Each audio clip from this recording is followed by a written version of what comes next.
Long before the first silk caravan crossed the desert, people were already trading. They just didn't know they were building something that would last forever. Picture this. 5,000 years ago, a shepherd in Afghanistan finds a blue rock that looks like captured sky.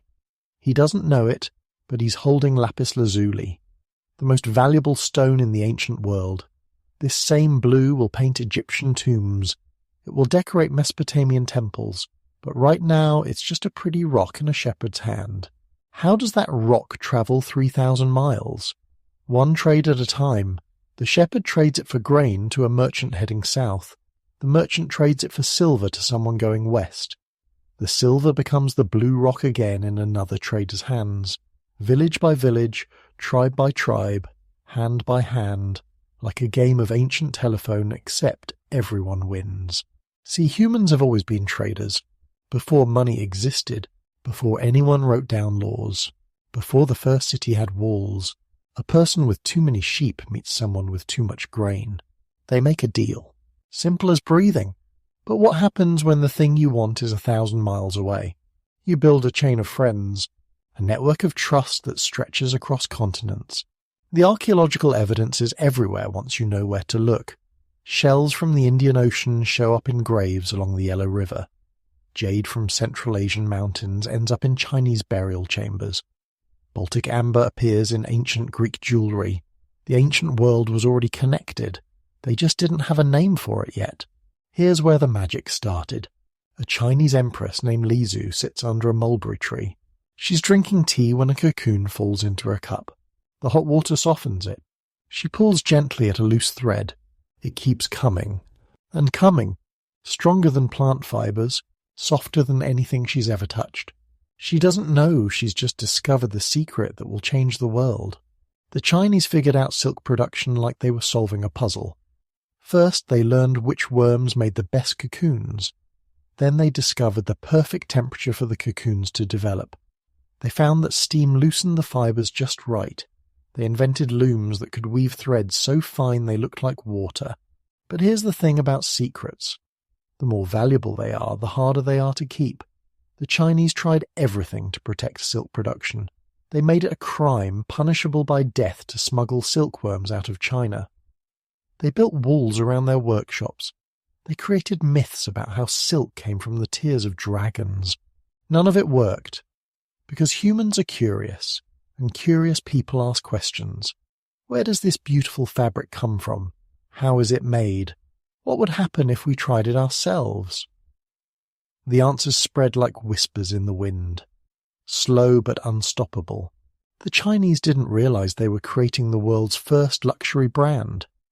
Silk became more than fabric. It became status, power, a way to show everyone you were connected to something mysterious and far away. Roman senators draped themselves in silk to show they could afford the impossible. Persian princes collected silk like we collect smartphones. The nomads were the secret ingredient that made everything work. While settled people built walls to keep others out, nomads built relationships to bring others in. They didn't own land. They owned knowledge. They knew where water hid under desert sand. They knew which mountain passes stayed open in winter. They knew how to read weather in the shape of clouds. Most importantly, they knew people. A nomad could ride into any camp from here to the edge of the world and find someone who knew someone who could help. They were the living internet of the ancient world, moving information faster than any message system. Think about their lives for a minute. No permanent homes, no stored wealth except what their animals could carry. Everything they owned had to be useful, beautiful, or both. When you live like that, you become an expert at value. You know instantly what's worth carrying and what's worth leaving behind. The nomads also solved the translation problem. They picked up languages like we pick up phone numbers. A typical nomad leader might speak Chinese to traders from the east, Persian to merchants from the west, and 3 local dialects to tribes along the route. They were walking translation apps before anyone knew they needed translation.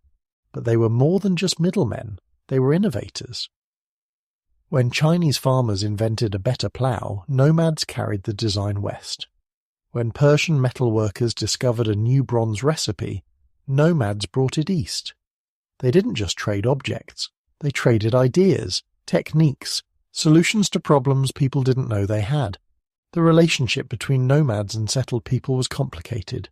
City folks needed what nomads had. Horses, especially horses. The kind that could run for days without water, the kind that turned ordinary soldiers into cavalry that could conquer the world. But they also feared nomads, these people who appeared from nowhere and disappeared just as quickly. Smart rulers learned to work with nomads instead of against them. They offered winter shelter in exchange for protection. They provided markets in exchange for information about distant lands. They created partnerships that benefited everyone. The dumb rulers tried to build walls and keep nomads out. Those walls became monuments to their own failure. Now here's where our story gets really strange.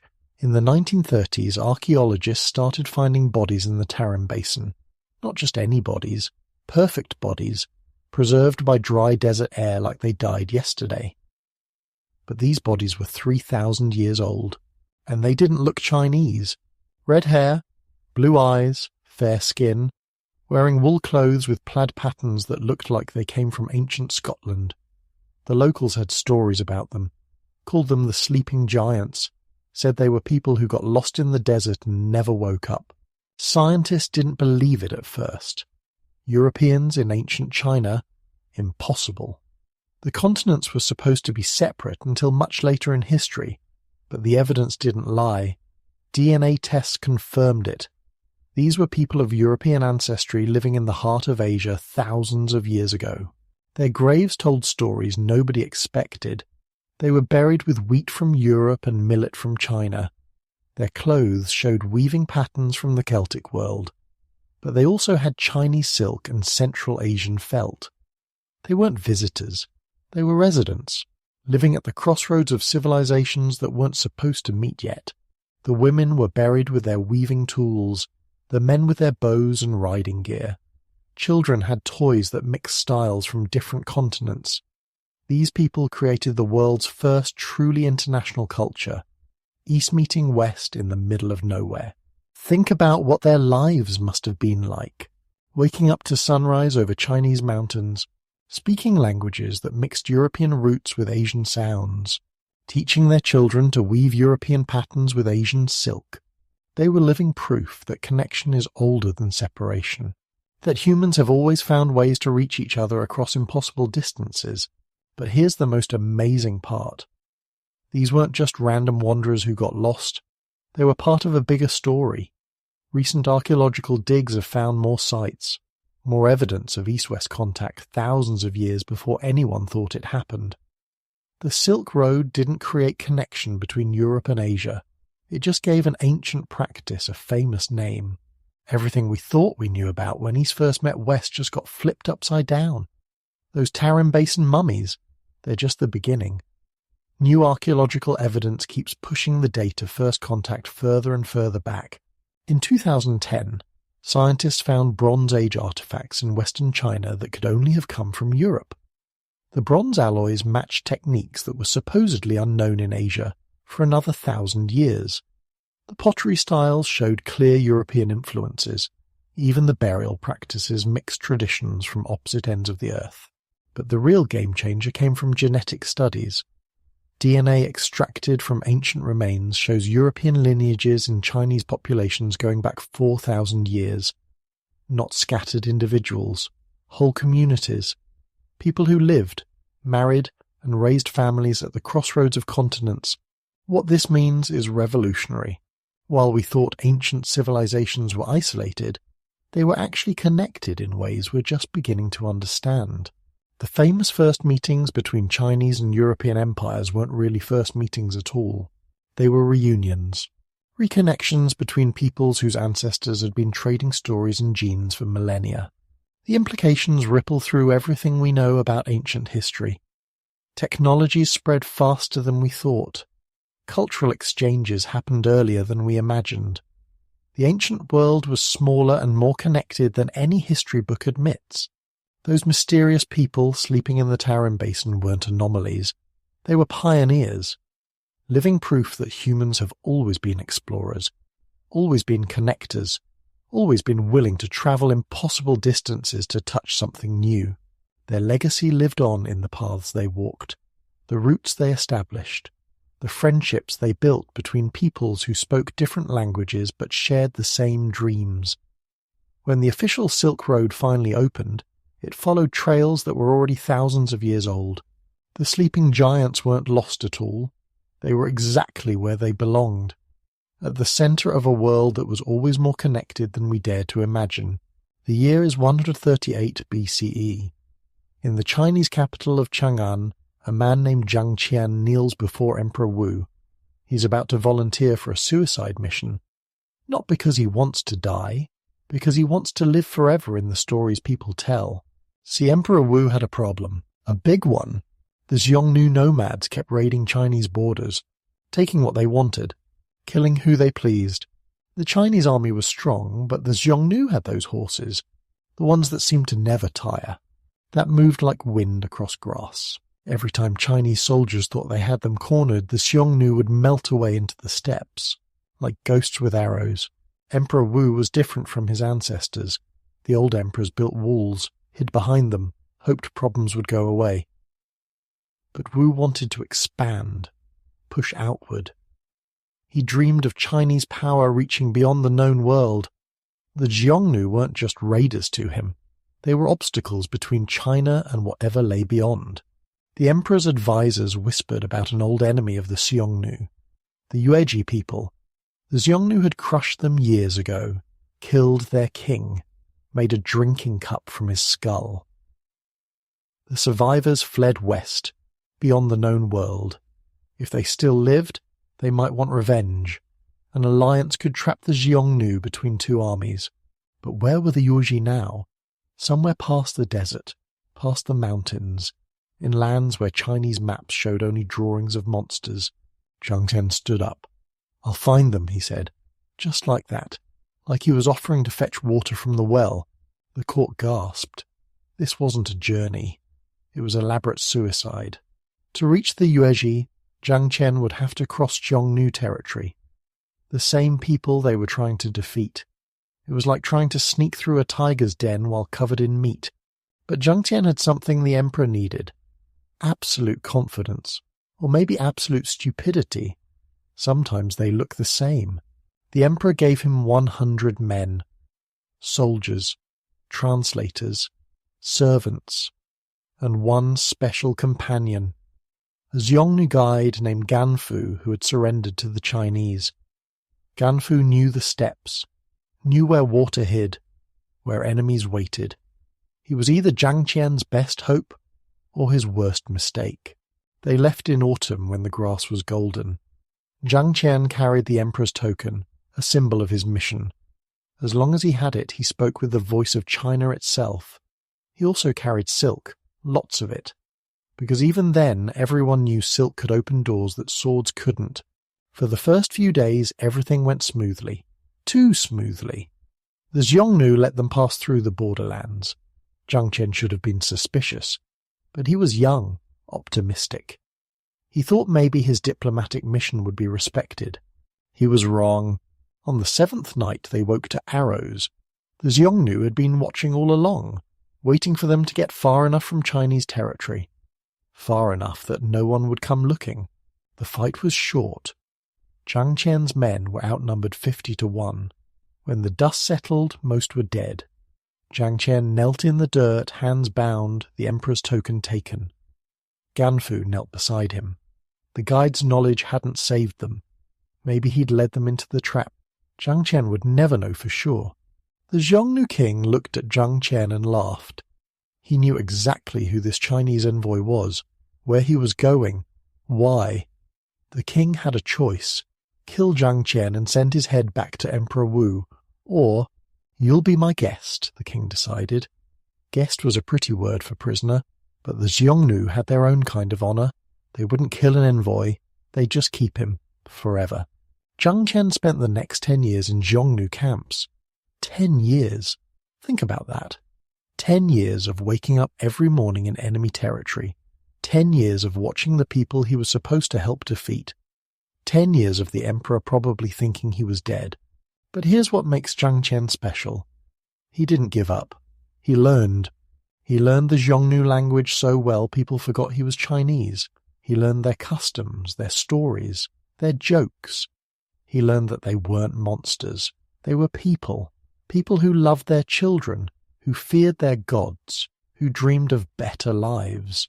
The Xiongnu even gave him a wife, a Xiongnu woman who bore him children. Can you imagine? Your mission is to defeat these people, and you're raising a family with them. Your children speak their language first, Chinese second. Your son rides before he walks, like all Xiongnu boys. But every night Jiang Qian remembered his mission. The Yuezhi were still out there, somewhere, and he had promised an emperor. His captors grew comfortable. Jiang Qian had been with them so long, had a family. Why would he run? Where would he go? They stopped watching him so closely, started treating him less like a prisoner, more like a strange cousin who never quite fit in but was family anyway. That was their mistake. One night in the 10th year, Jiang Qian looked at his wife, his children, everything he'd built in captivity. And he made the hardest choice of his life. He woke Ganfu and a few surviving men. They stole horses, good ones, the kind that eat miles like grass. They ran west, into the unknown. Behind them, his Xiongnu family woke to find him gone. I wonder what his wife told their children. That their father was Chinese first, husband second. That duty is heavier than love. Or maybe she said nothing. Maybe silence said it all. The Xiongnu chased them. Of course they did. But Jiang Qian had learned their tricks. He knew which valleys echoed hoofbeats and which swallowed sound. He knew which stars they followed and which they ignored. He'd spent 10 years becoming them. Now he used that knowledge to escape them. They rode through lands no Chinese had seen. The Fergana Valley, where horses sweated blood and grew strong on alfalfa. The Sogdian cities, where merchants spoke 6 languages before breakfast. The Hindu Kush mountains, where the air was so thin eagles couldn't fly. And finally they found the Yuezhi. Except the Yuezhi weren't interested in revenge anymore. They'd found new lands, rich lands, good grass for their herds, rivers that never ran dry. They'd married local people, had children who knew these new mountains as home. Why, their king asked Jiang Qian, would we ride thousands of miles to fight old enemies when we have peace here? Jiang Qian tried everything, reminded them of their murdered king, offered Chinese silk and gold, painted pictures of the Xiongnu suffering. The Yuezhi listened politely, then they said no. Just no. Jiang Qian had spent 13 years getting here, lost his men, left his family, crossed impossible lands, all for nothing. The alliance Emperor Wu dreamed of would never happen. But Jiang Qian did something brilliant. He didn't go home immediately, he stayed. Learned about these western lands, met the kingdoms beyond the Yuezhi, heard about places even further west where men had yellow hair and round eyes, where they worshipped gods who lived on mountains, where they made wine from grapes instead of rice. He learned about the blood-sweating horses of Fergana, horses that made Xiongnu ponies look like donkeys. He memorized trade routes, noted which cities had what goods. Silk was valuable here, more valuable than gold. And these western kingdoms had things China didn't. Grapes, alfalfa, glass that didn't break, ideas about stars and numbers. When Jiang Qian finally headed home, he went south, through Qiang territory, over mountains so high his ears bled. The Xiongnu caught him again. Of course they did. But this time they only held him for a year. Maybe they were tired of this persistent Chinese man. Maybe they respected his determination. Maybe they figured 13 years was enough punishment for anyone. When Jiang Qian finally walked into the Chinese court in 126 BCE, courtiers gasped. A ghost had returned. 13 years older, 13 years wiser, without the alliance he'd promised. Emperor Wu should have been furious. The mission was a complete failure. The Yuezhi alliance was dead, thousands of gold pieces wasted, good men dead. But Jiang Qian brought something better than military alliances. He brought knowledge. Maps in his mind of lands beyond imagination, stories of kingdoms that traded in silk and jade, routes through deserts and over mountains, the locations of water, the temperament of kings, the dreams of merchants. He told the emperor about the blood-sweating horses, about cities where Chinese silk could buy whole palaces, about Buddhism and different ways of thinking, about medicines unknown in China, about the vast world that waited beyond the Xiongnu blockade. Emperor Wu listened and began to dream new dreams, not of military conquest, of trade, of connections, of Chinese silk flowing west and Western treasures flowing east, of going around the Xiongnu instead of through them. Jiang Qian's failed mission had revealed something extraordinary. The world was bigger than anyone knew, and it was hungry for what China had. All those separate trade networks he'd seen, the ones that moved goods from valley to valley, kingdom to kingdom, they could be connected, united, made into something the world had never seen. One road, from China to the far west, protected, organized, reliable. Jiang Qian didn't know he'd just invented the Silk Road. He thought he'd failed, but sometimes the best discoveries come from failing at something else. He'd left to find a military alliance. He'd returned with a vision that would outlast any army. The problem with one road is that it's never enough. After Jiang Qian opened the path west, traders faced a choice that could mean wealth or death. The Taklamakan Desert sat like a hungry mouth in the middle of the route. Go north around it, or south. Choose wrong and you'd join the bones decorating the sand. The Taklamakan has many names. Sea of Death is the polite one. Local guides called it the place you go in but never come out. Sand dunes moved like waves. Whole caravans could disappear overnight, buried by shifting mountains of sand. The desert was so dry that tears evaporated before they could fall. But traders are stubborn people. Where death waited, they saw opportunity. Two routes emerged, hugging the edges of the desert like children skirting a sleeping monster. The northern route followed the Tian Shan Mountains.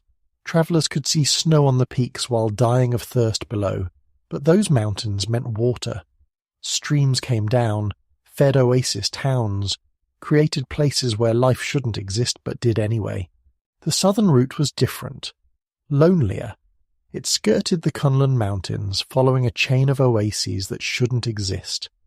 These towns survived on rivers that came from nowhere, flowed through the desert, then vanished back into sand. Kashgar grew fat on this northern route. The city sat where mountains met desert, where China touched Central Asia. Every trader stopped here. Had to. It was the last place to rest before choosing your death. North through the mountains, south through the sand, or straight through the desert if you were stupid or desperate. The bazaars of Kashgar sounded like the Tower of Babel. Chinese merchants argued with Sogdian traders. Indian monks debated with Persian priests. Everyone talked with their hands when words failed. A smile meant the same thing in every language. So did a knife. But Kashgar had rules. Ancient rules. You could cheat a stranger but not too much. You could fight over prices but not with weapons. You could worship any god but not force others to join you. Break the rules and every merchant would know. Good luck selling anything after that. Khotan was the jewel of the southern route. The city floated on jade, real jade, green as jealousy, white as fresh snow. The rivers brought jade down from secret mountains. Local kids dove for stones in water so cold it burned. But Khotan had another secret. They knew how to make silk. Some said a Chinese princess smuggled silkworms in her hair when she married a Khotan prince. Others said monks carried them in hollow walking sticks. Didn't matter how it happened. Khotan made silk outside China. Bad silk at first, but silk nonetheless. The Chinese were furious. Their monopoly was broken. But what could they do? Attack a city that supplied their traders with food and water? So they grumbled and traded anyway. Money has a way of soothing wounded pride. Turfan was the strangest oasis. The city sat below sea level, so far below that water flowed toward it from mountains you couldn't see. The locals had built underground channels, carres they called them, thousands of wells connected by tunnels, carrying snowmelt from invisible peaks. The grapes of Turfan were legendary, sweet as honey. They dried them on mud brick platforms, turned them into raisins that lasted months. Traders carried Turfan raisins to China, where emperors ate them like candy, carried them west, where Roman ladies believed they prevented aging. Between the routes lay the heart of the Taklamakan. Most avoided it. Most. But some traders knew secrets, hidden paths where underground rivers created occasional springs, where you could cut days off your journey if you were brave enough, or stupid enough. Old Wang was one of these desert ghosts. He'd crossed the direct route 40 times. 41 if you counted the time he crawled out more dead than alive. He knew where phantom lakes appeared after rare rains, where to dig for water that tasted like iron but kept you alive, where the sand sang warnings before storms. People said Old Wang was crazy, talking to camels like they were people, leaving offerings for desert spirits, sleeping with one eye open even in safe towns. But Old Wang's caravans had the lowest death rates. Merchants paid extra to travel with him. Crazy was better than dead. The camels knew things too. Bactrian camels. 2 humps full of fat that could keep them alive for weeks. Eyelashes like brushes to keep out sand. Feet that spread wide on soft ground. They could smell water 10 miles away. Could sense sandstorms before the sky changed. A good camel was worth more than gold. Literally. Traders would kill for proven desert camels.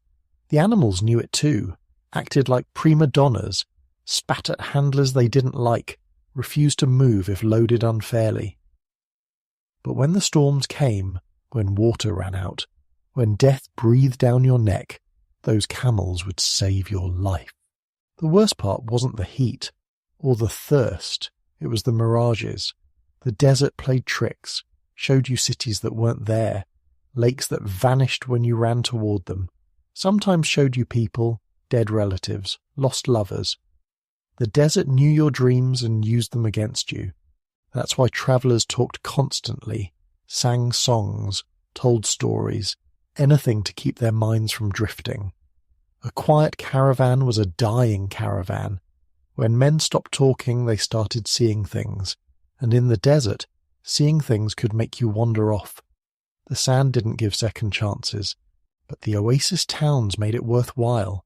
Each was a miracle, a place where underground rivers broke through, where poplars grew tall and date palms dropped sweet fruit, where you could wash sand from your teeth and remember what it felt like to be human.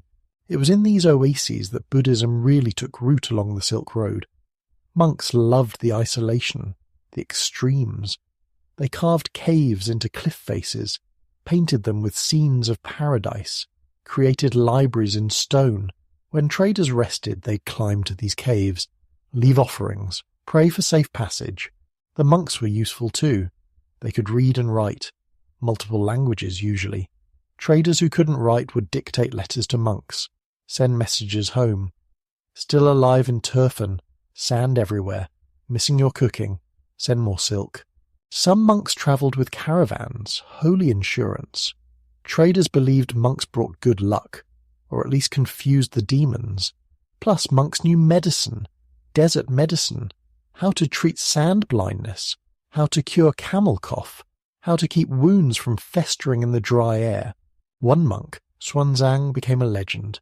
He travelled the southern route seeking Buddhist texts, alone, on foot, with just a water bag and faith. He got lost. His water ran out. He should have died. But Xuanzang's horse, an old mare everyone said was worthless, refused to follow his directions. The monk was hallucinating, seeing Indian monasteries in the heat waves. The horse ignored him, walked her own path, led him to water, saved his life. And beneath it all, water flowed in secret rivers. The locals knew, had always known. The desert wasn't dead. It was sleeping, waiting for the right moment to bloom. After rare rains, the Taklamakan exploded with flowers. For a few days, the Sea of Death became a garden. The real secret wasn't visible from above. Underground, ancient rivers still flowed, following paths carved when the world was young. These hidden streams fed the oases, made life possible in impossible places. The locals guarded this knowledge like treasure. Because it was treasure, they built Kharez systems, underground channels that caught snowmelt from distant mountains, guided it through tunnels to their cities. Some channels stretched for miles underground, a technology so advanced that modern engineers still study it. Traders who saw this never forgot. The worst place on earth could become beautiful. If that was possible, anything was. Maybe that's why they kept coming back. Not for silk or jade or profit, but for the possibility of transformation, for the chance to see death become life. The northern and southern routes were born from necessity, but they became something more. They became proof that humans could survive anywhere, could thrive anywhere, could find water in hell and build gardens in graveyards. The routes were established, the patterns set. Now all the Silk Road needed was volume, more traders, more goods, more ideas, more of everything. The infrastructure was there, hidden in the desert, waiting in the oases, ready in the hearts of people brave enough to risk everything for a chance at something better. The real Silk Road was about to begin. Picture the biggest city you've ever seen. Now multiply it by 10. That was Chang'an in the year 750 CE. 2 million people, maybe more. Streets laid out in perfect grids like a giant chessboard. Markets that sold everything from Chinese tea to African ivory. A city so big it took half a day to walk across. Chang'an wasn't just big. It was the center of the world. Every road led here. Every caravan ended here. If you wanted to matter in the 8th century, you came to Chang'an. Kings sent ambassadors. Merchants sent their best goods. Scholars sent their brightest students. The city had 108 neighborhoods, each one walled off like a small town. You needed papers to move between them. Guards checked everyone after dark. It sounds oppressive, but it worked. Crime was low. Trade flowed smoothly. People felt safe sleeping with gold under their pillows. The West Market was where the magic happened. That's where Silk Road traders sold their treasures, where Chinese silk met Persian carpets, where Indian spices met Byzantine gold, where stories from every corner of the earth mixed like ingredients in a soup. But here's what made Chang'an special. It wasn't just tolerant of foreigners. It welcomed them, celebrated them. The Tang emperors understood something that earlier dynasties didn't. Diversity made you stronger. Different ideas created innovation. Foreign knowledge was Chinese profit. The imperial palace alone held 50,000 people. Eunuchs and concubines, soldiers and scholars, cooks who could prepare meals for 100 different cultures, translators who spoke languages most Chinese had never heard of. Emperor Xuanzong loved this cosmopolitan world. He collected foreign musicians like other men collected coins. His court orchestra included musicians from Central Asia, India and Persia. They created new music, fusion sounds that had never existed before. Chinese instruments playing Persian melodies with Indian rhythms. The foreign quarters were cities within the city. The Persian quarter had its own temples, fire altars where Zoroastrians worshipped light. The sound of their prayers mixed with Buddhist chants from the next street over. Down the road, Christian priests from Syria rang bells in churches that looked like nothing China had seen before. Walk through these neighborhoods and you'd hear a dozen languages before breakfast. Sogdian merchants arguing over prices in their own tongue. Arab traders reciting poetry that made Chinese scholars weep. Turkish diplomats sharing jokes that crossed cultural boundaries. But the most remarkable thing was how normal it all became. Chinese kids grew up playing with Persian children, learned their games, tasted their food. These kids grew up thinking the whole world was like Chang'an, diverse, connected, open. Li Bai was one of these kids. Well, maybe. Nobody's sure about his ancestry, but his poetry sounds like someone who grew up around foreigners. His verses about wine and wandering, about missing friends in distant places, about the sadness of parting and the joy of reunion. These weren't purely Chinese emotions, they were human emotions, universal emotions. Marriage connected these communities. Chinese officials married Central Asian princesses. Sogdian merchants married Chinese daughters. Their children belonged to both worlds. Or maybe they belonged to a new world, a Silk Road world that hadn't existed before. The emperor's own court was half foreign. His favourite concubine, Yang Guifei, was probably part Turkish. His best generals came from Central Asia. His advisors included Christians, Buddhists, Confucians, and Zoroastrians. Somehow it all worked. This mixing created something unprecedented. A cultural explosion that made the Tang dynasty the golden age of Chinese civilization. Poetry reached heights it never would again. Art became more sophisticated. Music got more complex. Even food improved. Du Fu wrote poems that still make people cry. He wrote about war and peace, about poverty and wealth, about friends separated by distance. His poems worked because they spoke to everyone. Chinese farmers understood them. So did Persian merchants. The Imperial Library collected books in 50 languages. Chinese texts sat next to Sanskrit manuscripts. Greek philosophy shared shelves with Islamic astronomy. Korean history mixed with Vietnamese poetry. It was humanity's memory, all in one place. Scholars came from everywhere to study here. They didn't just learn Chinese classics, they learned everything. A student might study Confucian ethics in the morning, Buddhist meditation at noon, and Persian astronomy at night.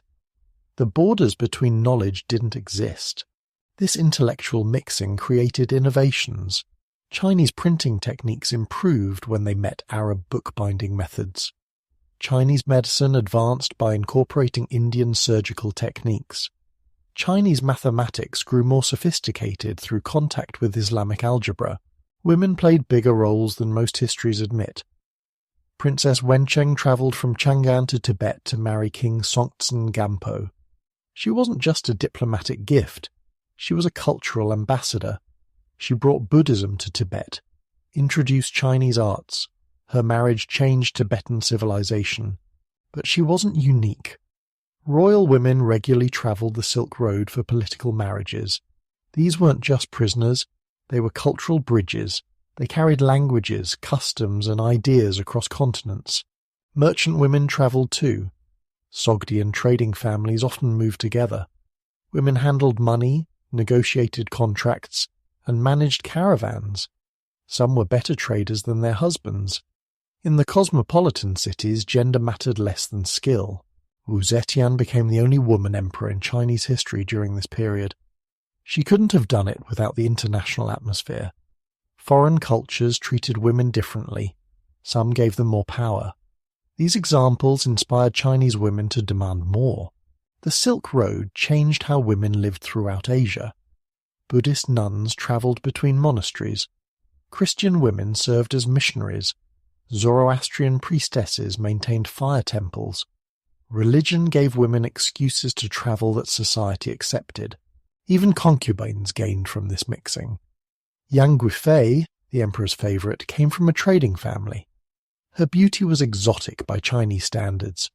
But in Chang'an, exotic was valuable. She used her foreign connections to influence policy, to promote trade, to make China more open. But paradise doesn't last. In 755 CE, General Anlushan rebelled against the Tang dynasty. Anlushan was himself a product of the Silk Road world, part Sogdian, part Turkish. He understood both Chinese and Central Asian ways of war. The rebellion lasted 8 years. Millions died. Chang'an was captured twice. The emperor fled to the mountains. Yang Guifei was killed by imperial guards who blamed her foreign influence for the disaster. The cosmopolitan dream turned into a nightmare. When the rebellion finally ended, China had changed. The Tang dynasty survived, but it was weaker, more suspicious of foreigners, more closed to the outside world. The foreign quarters were watched more carefully. Foreign officials faced restrictions. Trade continued, but the enthusiasm was gone. The government saw the Silk Road as dangerous now, a source of instability. Foreign ideas weren't exciting innovations anymore. They were potential threats. The Uyghur people filled some of the gap.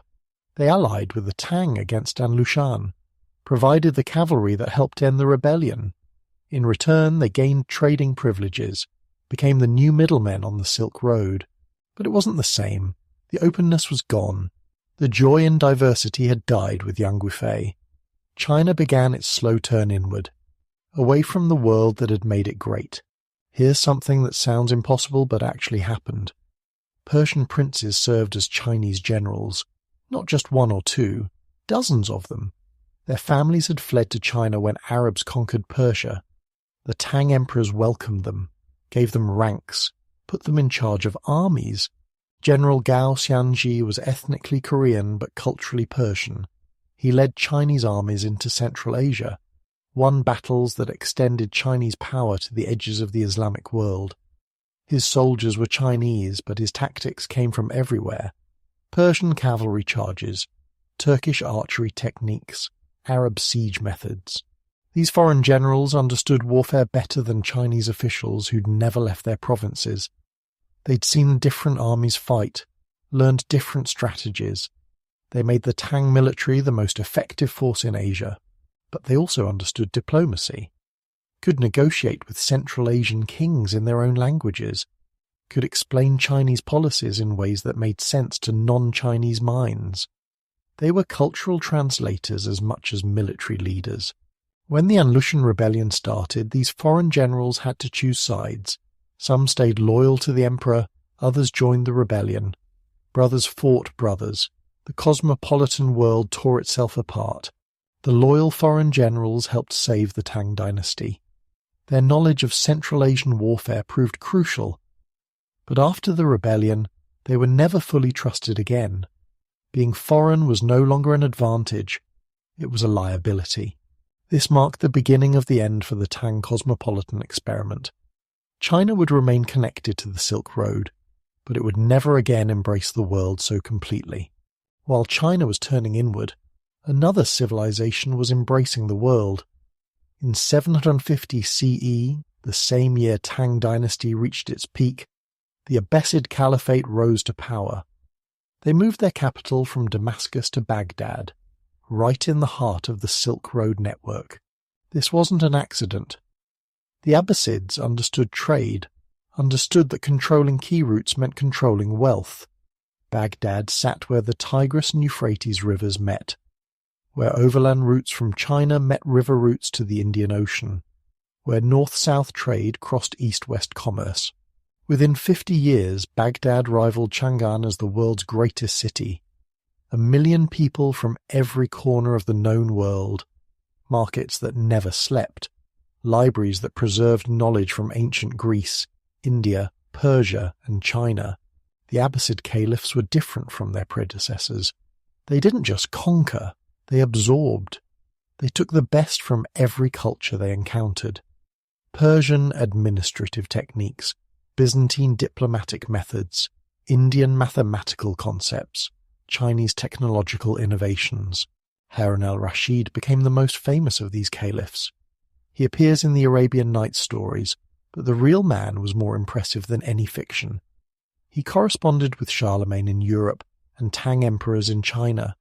His court welcomed scholars from every civilization.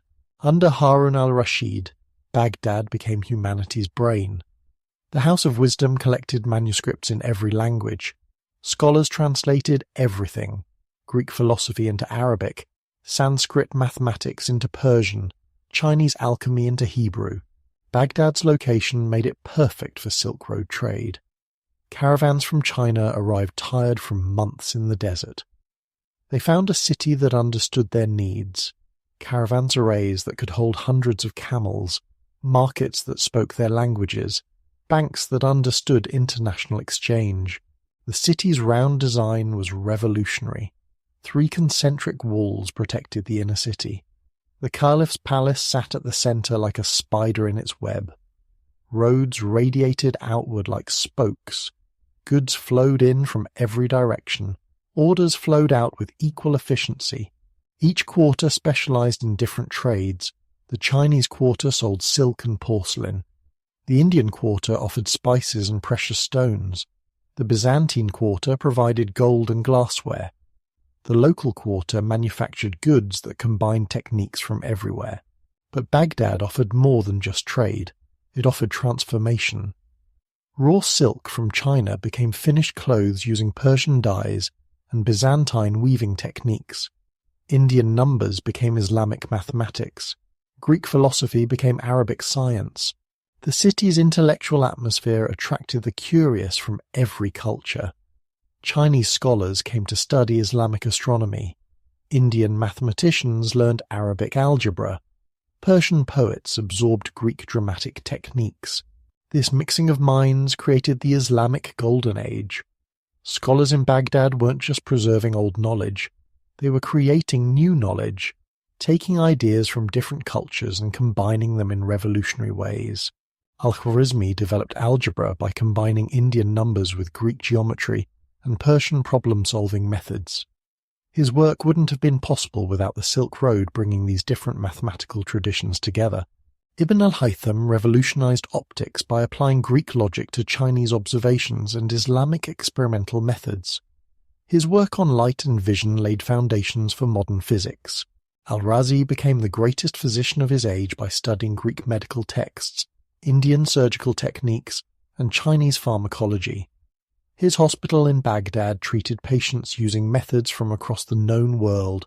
The Silk Road made these advances possible by bringing together knowledge that had been separated by geography.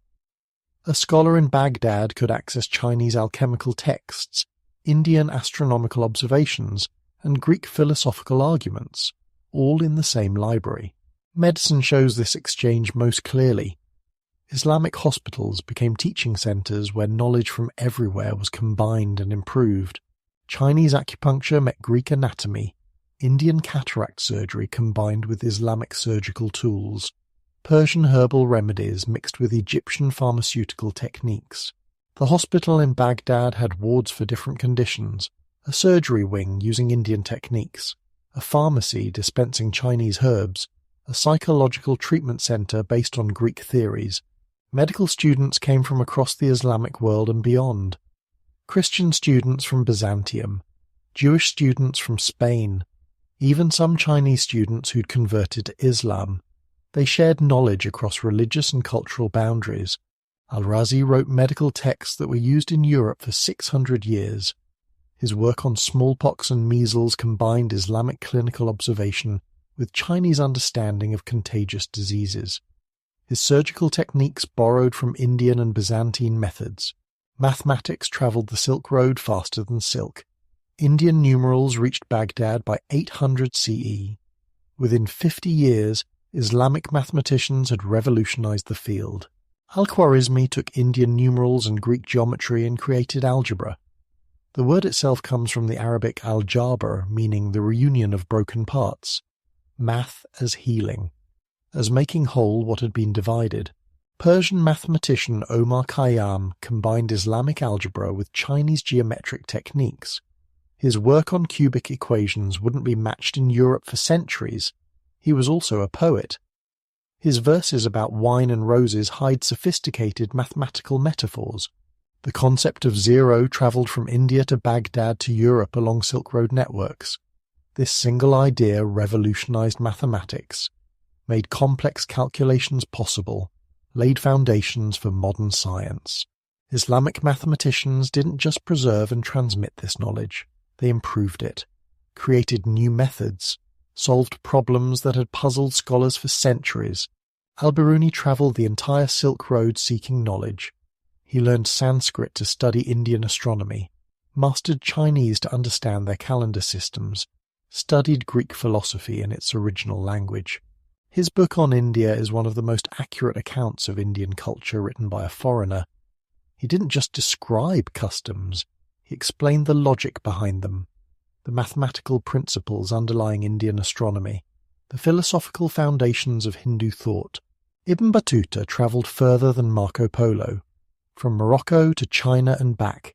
He spent years in Delhi, months in the Maldives, weeks in Ceylon.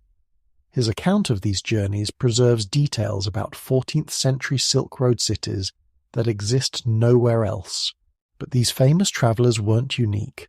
Hundreds of scholars moved along Silk Road routes, translating texts, comparing observations, sharing techniques. They created an intellectual network that spanned continents. A medical text written in Baghdad might include observations from Chinese physicians, surgical techniques from Indian doctors, and pharmaceutical recipes from Persian healers, all combined by Islamic scholars who added their own innovations. Here's a journey that changed the world. Around 820 CE, Al-Khwarizmi wrote a book in Baghdad called Al-Kitab al-Mukhtasar fi Hisab al-Jabr wal-Muqabala, the book on calculation by restoration and completion. We call it algebra. This book combined Indian numerals, Greek geometry, and Islamic innovation. It solved practical problems: how to divide inheritance fairly, how to calculate trade profits, how to build irrigation systems, math that people could use. The book travelled west along Silk Road networks. Islamic traders carried copies to Spain. Christian scholars in Toledo translated it from Arabic to Latin. Jewish merchants helped spread it through European trading cities. By 1200 CE, algebra had reached Paris. By 1300, it was taught at Oxford. By 1400, it was essential for European navigation. Without algebra, Columbus couldn't have calculated his route to the Indies. Magellan couldn't have planned his circumnavigation. But the journey wasn't just geographic, it was cultural. Islamic algebra had to be adapted for Christian European minds. Mathematical concepts developed in one civilization had to make sense in another. Leonardo of Pisa, known as Fibonacci, studied Islamic mathematics in North Africa. His book, Liber Abbasi, introduced European merchants to Indian Arabic numerals and Islamic algebraic methods. He showed how this foreign math could solve European problems. The story illustrates how the Silk Road worked. Ideas travelled as cargo, were traded like silk or spices, were adapted to local needs, were improved by each culture that encountered them. Islamic Baghdad preserved Greek mathematics when Christian Europe had forgotten it, combined it with Indian innovations to create algebra. Then European scholars rediscovered their own heritage through Islamic translations. The Renaissance became possible partly because Islamic scholars had preserved and improved upon ancient knowledge during Europe's Dark Ages. When European scholars were ready to learn again, Islamic libraries were there to teach them. This intellectual exchange continued for centuries. Islamic observatories shared astronomical data with European universities. Islamic hospitals taught surgical techniques to European physicians. Islamic merchants introduced European traders to advanced accounting methods. The decline of Baghdad after the Mongol invasions in 1258 CE shifted the balance. But by then the knowledge had spread. Algebra lived in European minds, Islamic innovations survived in European techniques. The Silk Road had done its work. Ideas, unlike silk, don't wear out when used, they multiply. One mathematical concept created by combining knowledge from multiple civilizations could transform human understanding forever. The Islamic Golden Age shows the Silk Road at its intellectual peak. When different ways of knowing met and married, when barriers between civilizations became bridges, when trade in ideas proved more valuable than trade in goods. But nothing lasts forever. The Mongols were coming, and they would change everything, again. While Islamic scholars in Baghdad were revolutionizing mathematics, Chinese alchemists were accidentally creating something that would change warfare forever. They were trying to make medicine, maybe find the secret of eternal life. Instead, they mixed saltpeter, charcoal, and sulfur. The result exploded in their faces. The Chinese called it fire medicine. We call it gunpowder. At first they used it for fireworks, pretty explosions to celebrate New Year, to scare away evil spirits, to make the night sky beautiful. Nobody thought about war. Nobody imagined conquest. But human nature finds military uses for everything. By the 10th century, Chinese armies were using gunpowder weapons, fire lances that shot flames at enemies, bombs catapulted over city walls, rockets that screamed through the air like angry demons. The Mongols changed everything. When they conquered Chinese territories, they didn't just take land, they took knowledge. Mongol armies included Chinese engineers who understood gunpowder. When the Mongols swept west, gunpowder went with them. Islamic armies first encountered gunpowder weapons when fighting the Mongols. The explosions terrified horses, the noise confused soldiers, but Islamic engineers were quick learners. They captured Chinese weapons, studied how they worked, began making their own. By 1260, Islamic treatises described gunpowder recipes, not just copying Chinese formulas but improving them. Islamic alchemists knew more about chemistry than anyone else in the world. They made gunpowder burn hotter, explode stronger, last longer in storage. The knowledge moved west through trading networks. Islamic merchants carried recipes hidden in silk shipments. Scholars translated Chinese military manuals. Craftsmen demonstrated techniques in Baghdad workshops. What started as Chinese medicine became Islamic military science. But the real revolution happened when gunpowder reached Europe. European knights fought with swords and armour. Castles seemed impregnable. The feudal system depended on military superiority of the noble class. Gunpowder changed everything. European cannons could knock down castle walls that had stood for centuries. Guns made peasant soldiers as dangerous as noble knights. The military advantages that supported feudalism crumbled like walls under cannon fire. The Chinese invented printing the same way they invented gunpowder. By accident. Buddhist monks wanted to reproduce sacred texts quickly. Hand copying took months, made mistakes, wore out scribes' eyes and fingers. Someone carved text backward into wooden blocks, covered the blocks with ink, pressed paper against them. Suddenly, identical copies appeared like magic. One carved block could print thousands of pages. The Diamond Sutra, printed in 868 CE, is the world's oldest surviving printed book. But wood blocks had problems. Each page needed its own block. Carving took forever. Mistakes couldn't be fixed. Then someone had a brilliant idea. What if individual characters were carved separately? What if they could be arranged and rearranged like puzzle pieces? Movable type was born. Individual characters cast in metal, arranged in frames, covered with ink, pressed onto paper. After printing, the characters could be separated and used again. One set of type could print any book. The technology spread along Silk Road networks just like gunpowder, but slower. Printing worked better for Chinese characters than Arabic script. Arabic letters changed shape depending on their position in words, connected to neighbouring letters. Chinese printing blocks couldn't handle this complexity easily.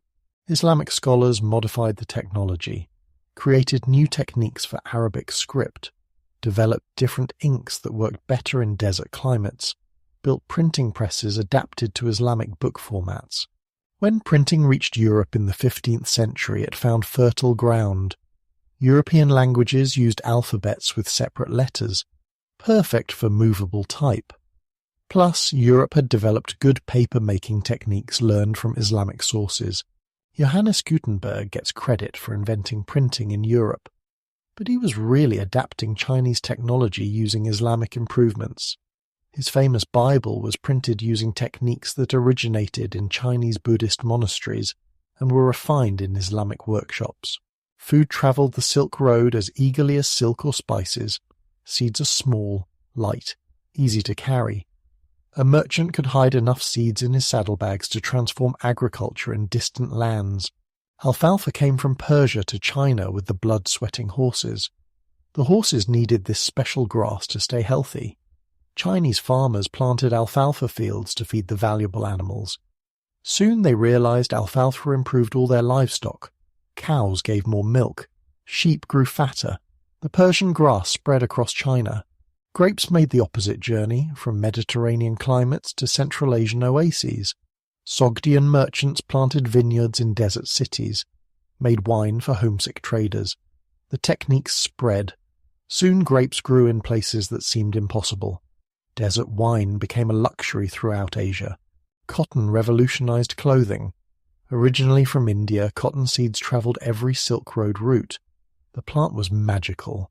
It grew fluffy white fiber that spun into thread softer than wool, stronger than linen, easier to dye than silk. Islamic lands became cotton experts, developed new varieties that grew in different climates, created weaving techniques that made cotton competitive with silk. European traders learned cotton cultivation from Islamic sources. Cotton plantations spread across the Mediterranean world. Rice moved from China to Persia and beyond, but not just any rice. Special varieties adapted to different climates. Long-grain rice for tropical regions, short-grain rice for temperate zones, mountain rice that grew at high altitudes. Each variety represented centuries of Chinese agricultural experimentation, but the most important agricultural exchange might have been knowledge.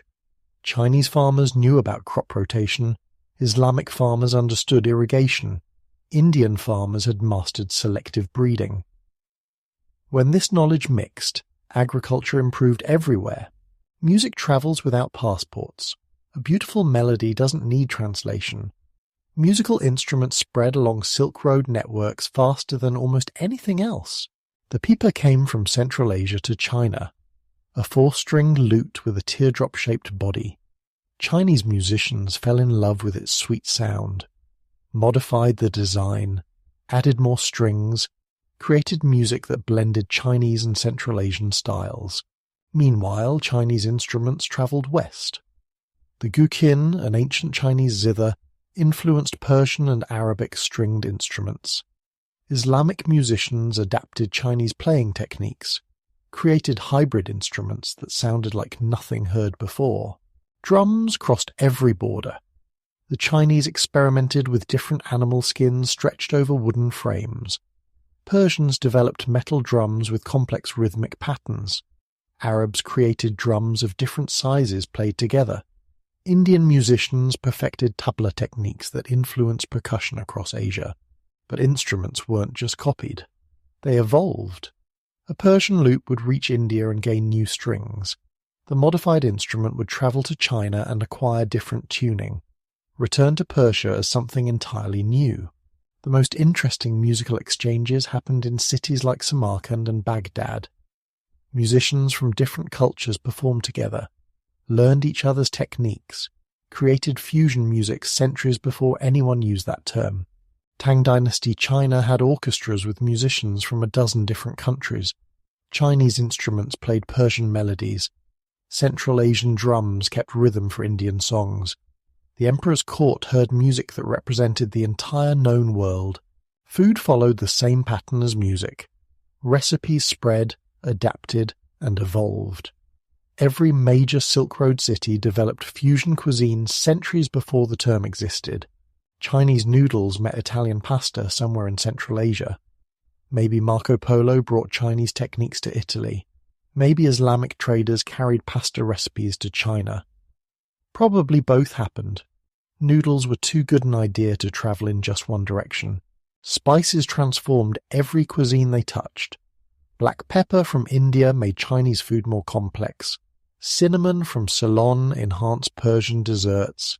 Cloves from Indonesia changed the flavor of European cooking. But spices were expensive. Only the rich could afford them regularly. So cooks developed techniques to make a little spice go far. Spice blends that combined small amounts of many spices. Cooking methods that concentrated flavors. The techniques spread faster than the spices themselves. Tea culture exemplifies culinary exchange. Tea originated in China. Buddhist monks drank it to stay alert during meditation. The practice spread to Japan, where it became an art form, to Central Asia, where it became a social ritual, to the Islamic world, where it mixed with local hospitality customs. Each culture adapted tea to local tastes. Chinese tea was subtle, Japanese tea was ceremonial, Central Asian tea was strong and sweet, Islamic tea was flavored with mint or sugar, Russian tea was served in glasses with jam. Sugar followed similar patterns. Originally from India, sugar cultivation spread west through Islamic lands. Islamic chemists refined sugar-making techniques, created different types of sugar for different uses. European crusaders encountered sugar in the Holy Land, brought the technology back to establish sugar industries. Clothing is identity. People wear their culture. When fashions travel, cultures mix. The Silk Road created the world's first international fashion trends. Silk itself was the ultimate luxury textile. Chinese silk set fashion standards from Rome to Baghdad. But different cultures developed different silk traditions. Chinese silk was smooth and flowing. Byzantine silk was heavy and ornate. Islamic silk featured geometric patterns forbidden in representational art. Cotton challenged silk's dominance. Islamic cotton textiles were cheaper than silk but more comfortable than wool. European merchants imported Islamic cotton fabrics. European weavers learned Islamic techniques. Cotton fashion spread across the Mediterranean world, but the most dramatic fashion exchange involved horseback riding. Nomadic peoples wore pants because robes were impractical on horseback. When Chinese armies adopted cavalry tactics, they adopted cavalry clothing. Pants spread throughout China despite initial resistance from traditionalists who considered them barbaric. Persian fashions influenced Chinese court dress. Tight-fitting jackets with long sleeves, pointed shoes that curved upward, elaborate hats that indicated rank and status. Tang Dynasty clothing looked more Persian than traditionally Chinese. Islamic fashions emphasized modesty but allowed for luxury. Rich fabrics in conservative cuts, elaborate embroidery that showed wealth without showing skin. These styles influenced Christian European fashion through trade contacts in Spain and Italy. Here's a story that sounds like fiction, but documents prove it happened. Persian cats traveled to China in silk-lined baskets.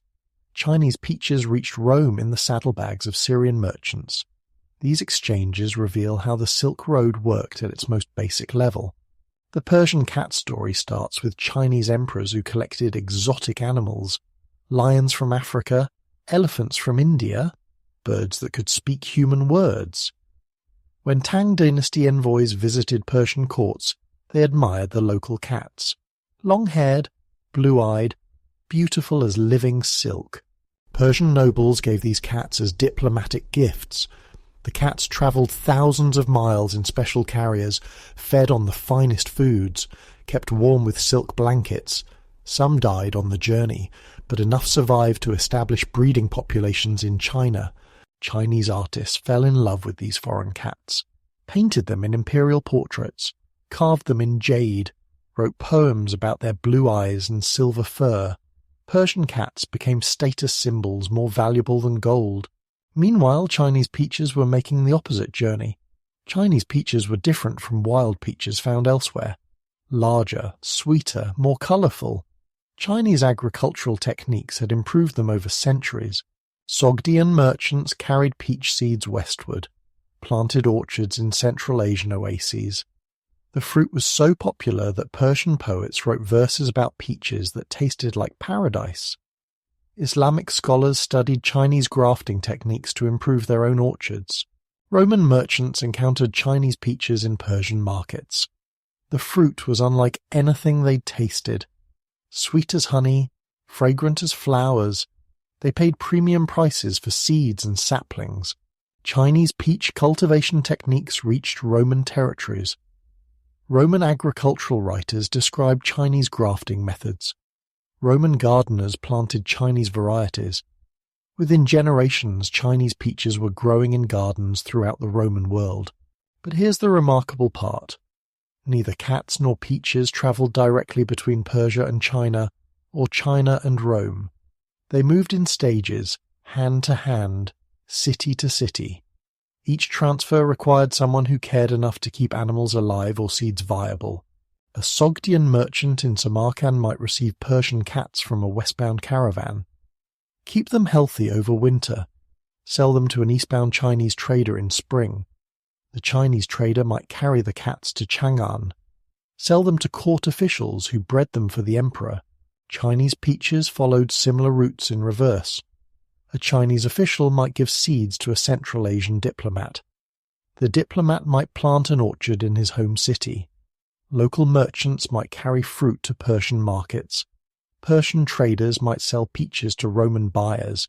Each exchange required trust, knowledge, care. The Persian cat breeder had to trust that Chinese buyers would care for the animals properly. The Chinese peach grower had to share cultivation secrets with foreign competitors. These biological exchanges show the Silk Road's deeper impact. Ideas and techniques travelled with living things. Persian cat breeding techniques reached China. Chinese agricultural methods reached Rome. Knowledge that took centuries to develop was shared across continents. The exchanges also required adaptation. Persian cats had to survive in Chinese climates. Chinese peaches had to grow in Roman soil. Success demanded combining local knowledge with foreign innovations. Today we take international biological exchange for granted. Flowers from every continent grow in our gardens. Foods from around the world fill our markets. But the Silk Road created this biological globalization, made it normal for living things to travel thousands of miles to new homes. The Persian cats and Chinese peaches represent millions of smaller exchanges. Seeds in pockets, cuttings in saddlebags, animals in travelling cages. Each successful transfer enriched human life, made the world more diverse, more connected, more interesting. By 1000 CE, no major civilization remained biologically isolated. Chinese roses bloomed in Persian gardens, Arabian horses ran in Chinese pastures, Mediterranean grapes made wine in Central Asian oases. The Silk Road had created a connected world of shared life. But biological exchange worked both ways. Diseases travelled with beneficial plants and animals. The Black Death would follow trade routes. Crop failures in one region would affect distant markets. Connection created vulnerability as well as opportunity. Still, the overall impact was positive. Agricultural productivity increased. Animal husbandry improved. Human nutrition expanded. The biological exchanges of the Silk Road laid foundations for the connected world we live in today. The Persian cats and Chinese peaches remind us that trade was never just about money. It was about sharing the good things in life, making distant places feel like home, creating beauty wherever humans travelled. In the end, that might be the Silk Road's greatest legacy. Not the wealth it created or the empires it connected, but the way it made the world smaller, more familiar, more alive with possibilities. While Persian cats and Chinese peaches were travelling overland routes, something revolutionary was happening on the seas. Sailors were learning to read the wind's secrets. The monsoons weren't just weather anymore. They were a transportation system more reliable than any road. Picture an Arab sailor standing on a dock in Aden around 1200 CE. He's watching clouds, feeling the wind change direction. His grandfather taught him these signs. His grandfather's grandfather passed down the knowledge. For generations, his family has been reading the sky like a book. The monsoons are predictable. From April to October, winds blow from the southwest. Ships can sail from the Arabian Peninsula to India, from India to Southeast Asia, from Southeast Asia to China. Then the winds reverse. From October to April, they blow from the northeast. Ships ride them home. But knowing the pattern isn't enough.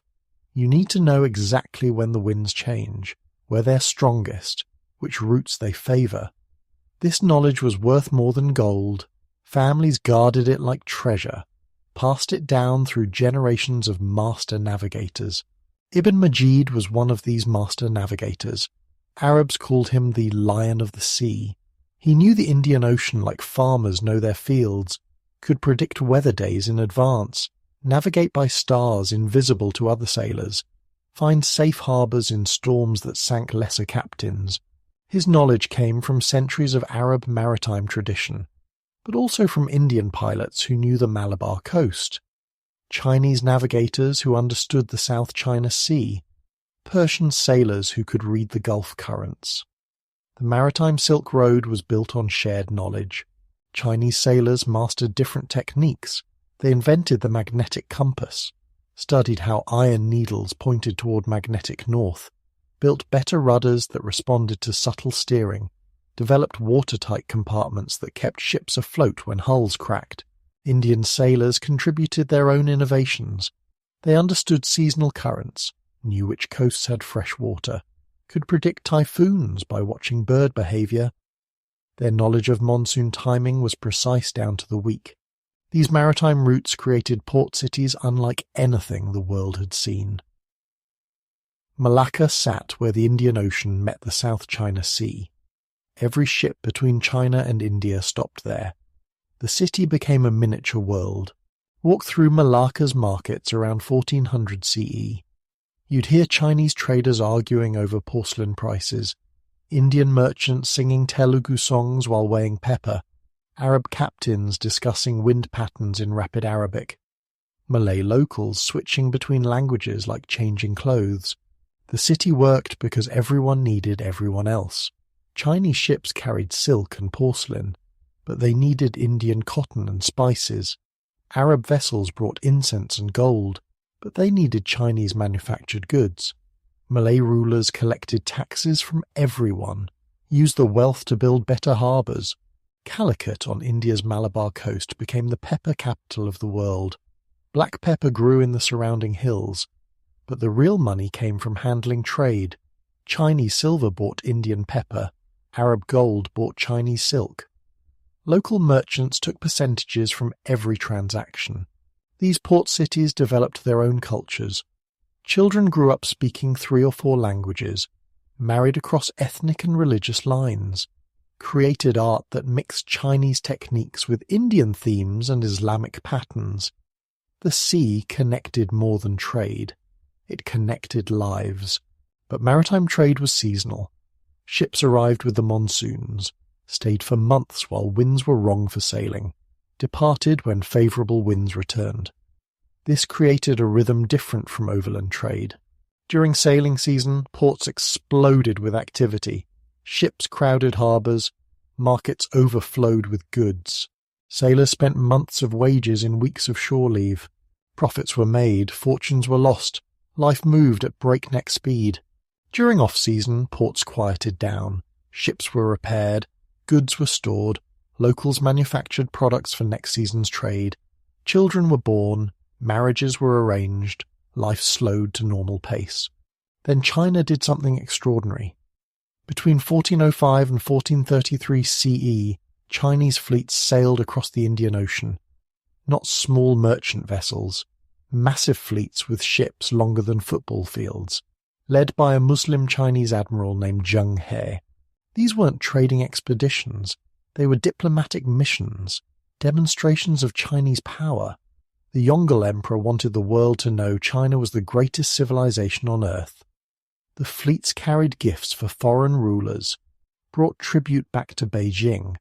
Zheng He's flagship was probably 300 feet long, bigger than Columbus's entire fleet combined.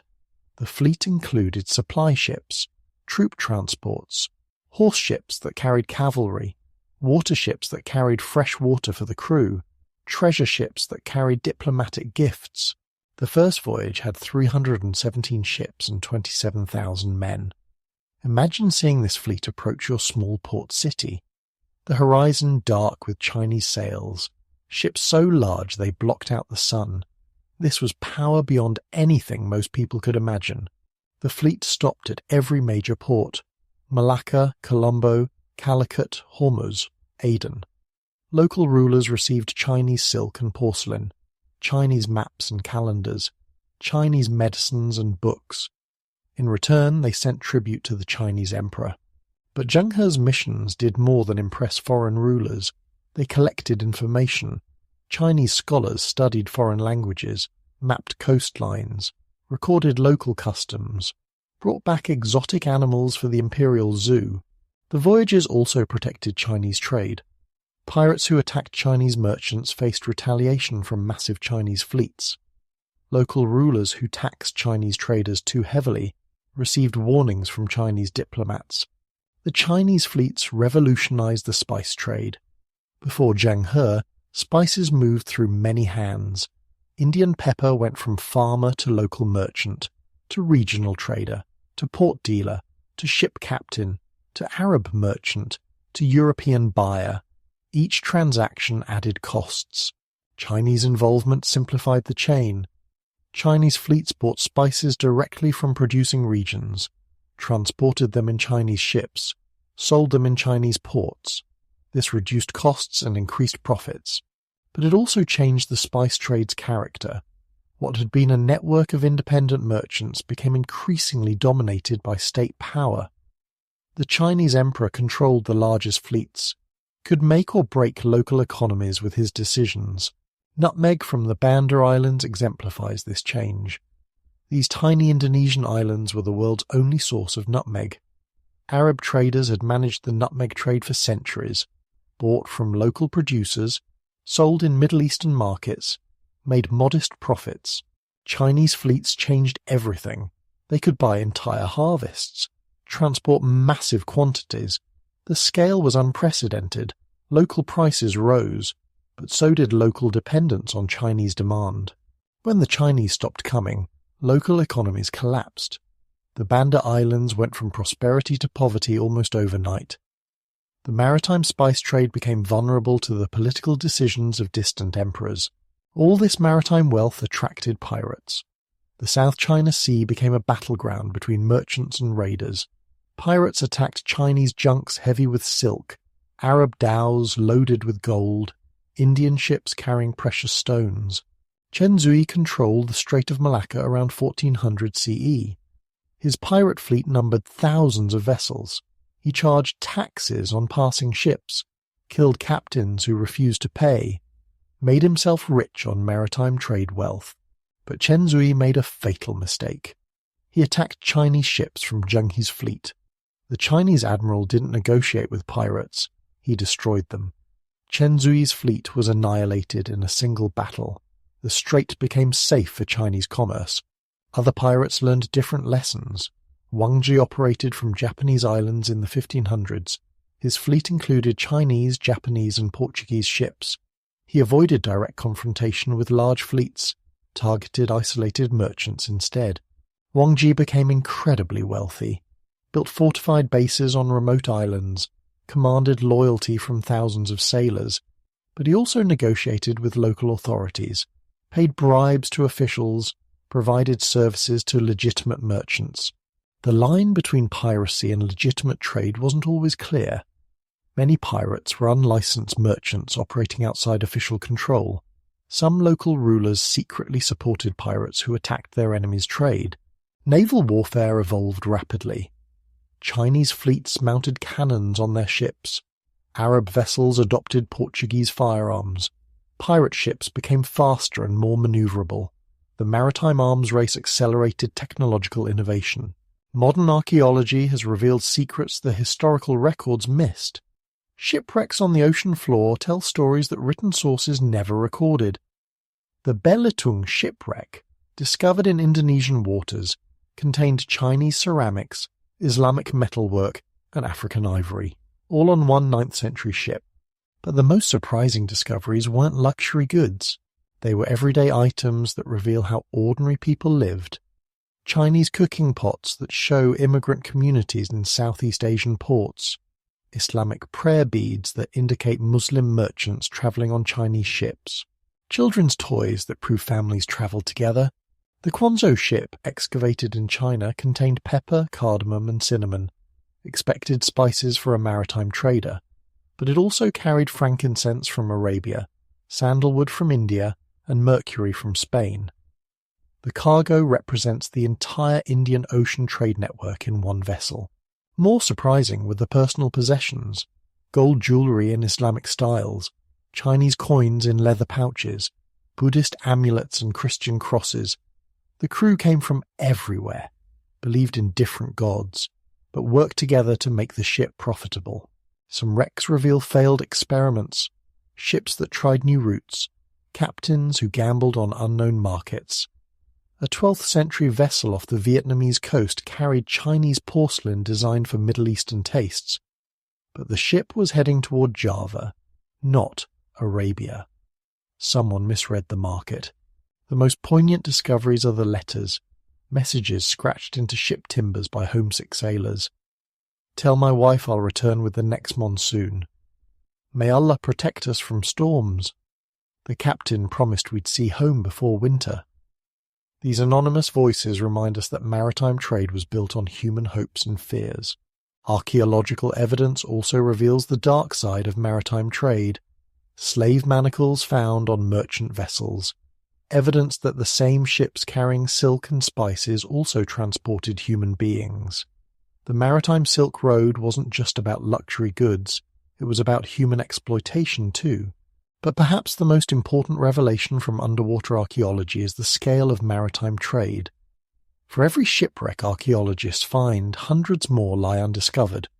The ocean floor is littered with the remains of failed voyages.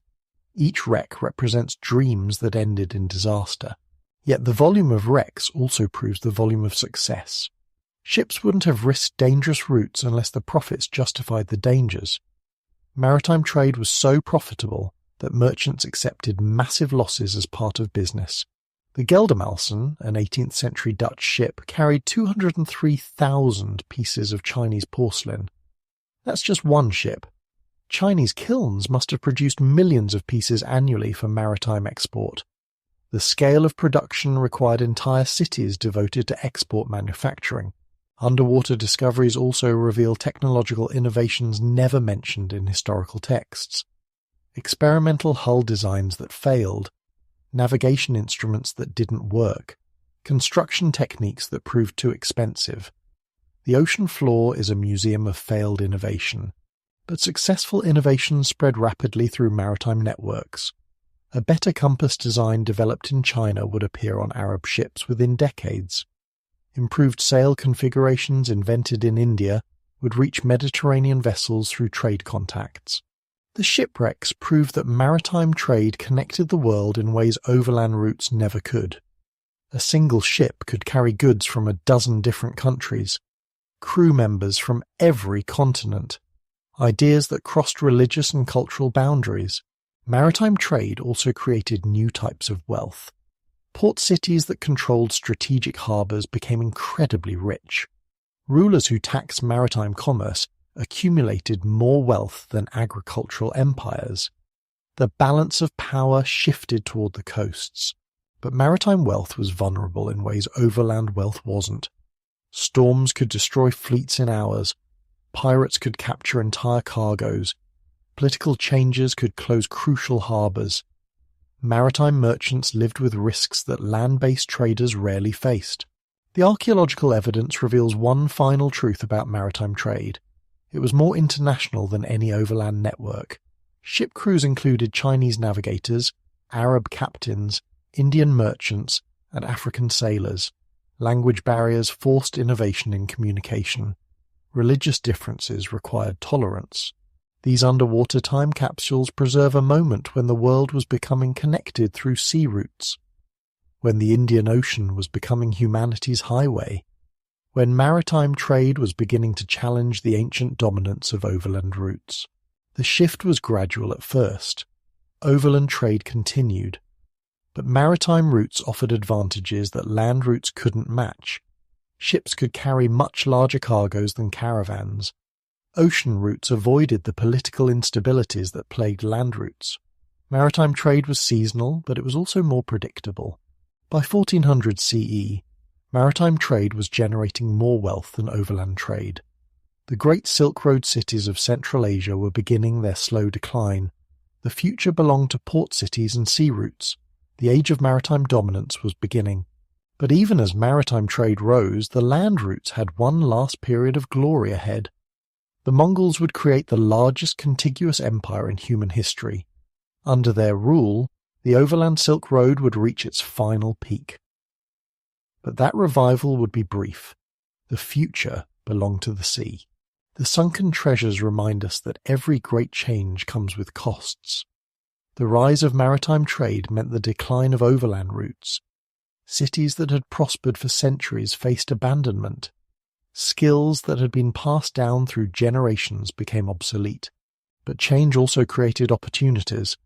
New cities rose where rivers met the sea. New skills developed around maritime navigation and shipbuilding. New forms of wealth emerged from controlling sea routes rather than land routes. The shift from land to sea was one of history's great transitions. Like the development of agriculture or the Industrial Revolution, it changed how humans lived and worked. The evidence lies on the ocean floor, waiting for archaeologists to discover and interpret. Each shipwreck is a story. Each artifact is a clue. Together they reveal the moment when the world's centre of gravity shifted from the land to the sea, when maritime trade began its rise to dominance, when the future of global commerce took shape beneath the waves. Just when it seemed like maritime routes would dominate the world, something extraordinary happened on land. In 1206 CE, a man named Temujin took the title Genghis Khan, universal ruler. Within 50 years, his descendants controlled more territory than any empire in human history, from Korea to Hungary, from Siberia to Vietnam.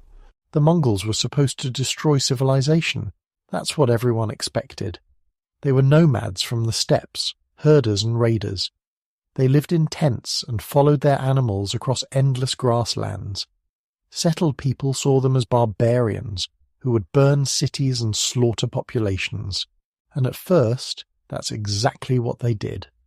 Mongol armies destroyed cities that resisted, killed entire populations who fought back. The siege of Baghdad in 1258 ended with the caliph wrapped in carpets and trampled by horses. Libraries burned, irrigation systems were destroyed, centuries of Islamic civilization turned to ash. But something unexpected happened after the conquest. The Mongols became the greatest protectors of trade in human history. They called it the Pax Mongolica, Mongol peace. They called it the Pax Mongolica, Mongol peace. Under their rule, merchants could travel from Europe to China more safely than they could travel between neighbouring European cities. Here's why the Mongol system worked. The empire was unified under one law, Mongol law. A merchant with proper papers could travel from Paris to Beijing without changing legal systems, without bribing different officials, without learning new customs at every border. The Mongols also eliminated the middlemen who had made trade expensive. Before Mongol rule, goods passed through dozens of kingdoms. Each ruler taxed merchants. Each border required bribes. Each city demanded fees. By the time Chinese silk reached European markets, costs had multiplied 10 times. Under Mongol rule, a Chinese merchant could travel directly to European markets, pay taxes once to Mongol officials, use the same currency across the entire empire, sleep in the same type of inn from China to Poland. The system was efficient in ways the world had never seen. The Mongols did more than just protect trade. They actively promoted it. Merchants received special privileges, safe passage guarantees, access to the Mongol postal system, protection that no other empire had offered. The most famous beneficiary of Pax Mongolica was a young Venetian named Marco Polo. In 1271, when he was 17, Marco travelled with his father and uncle to China.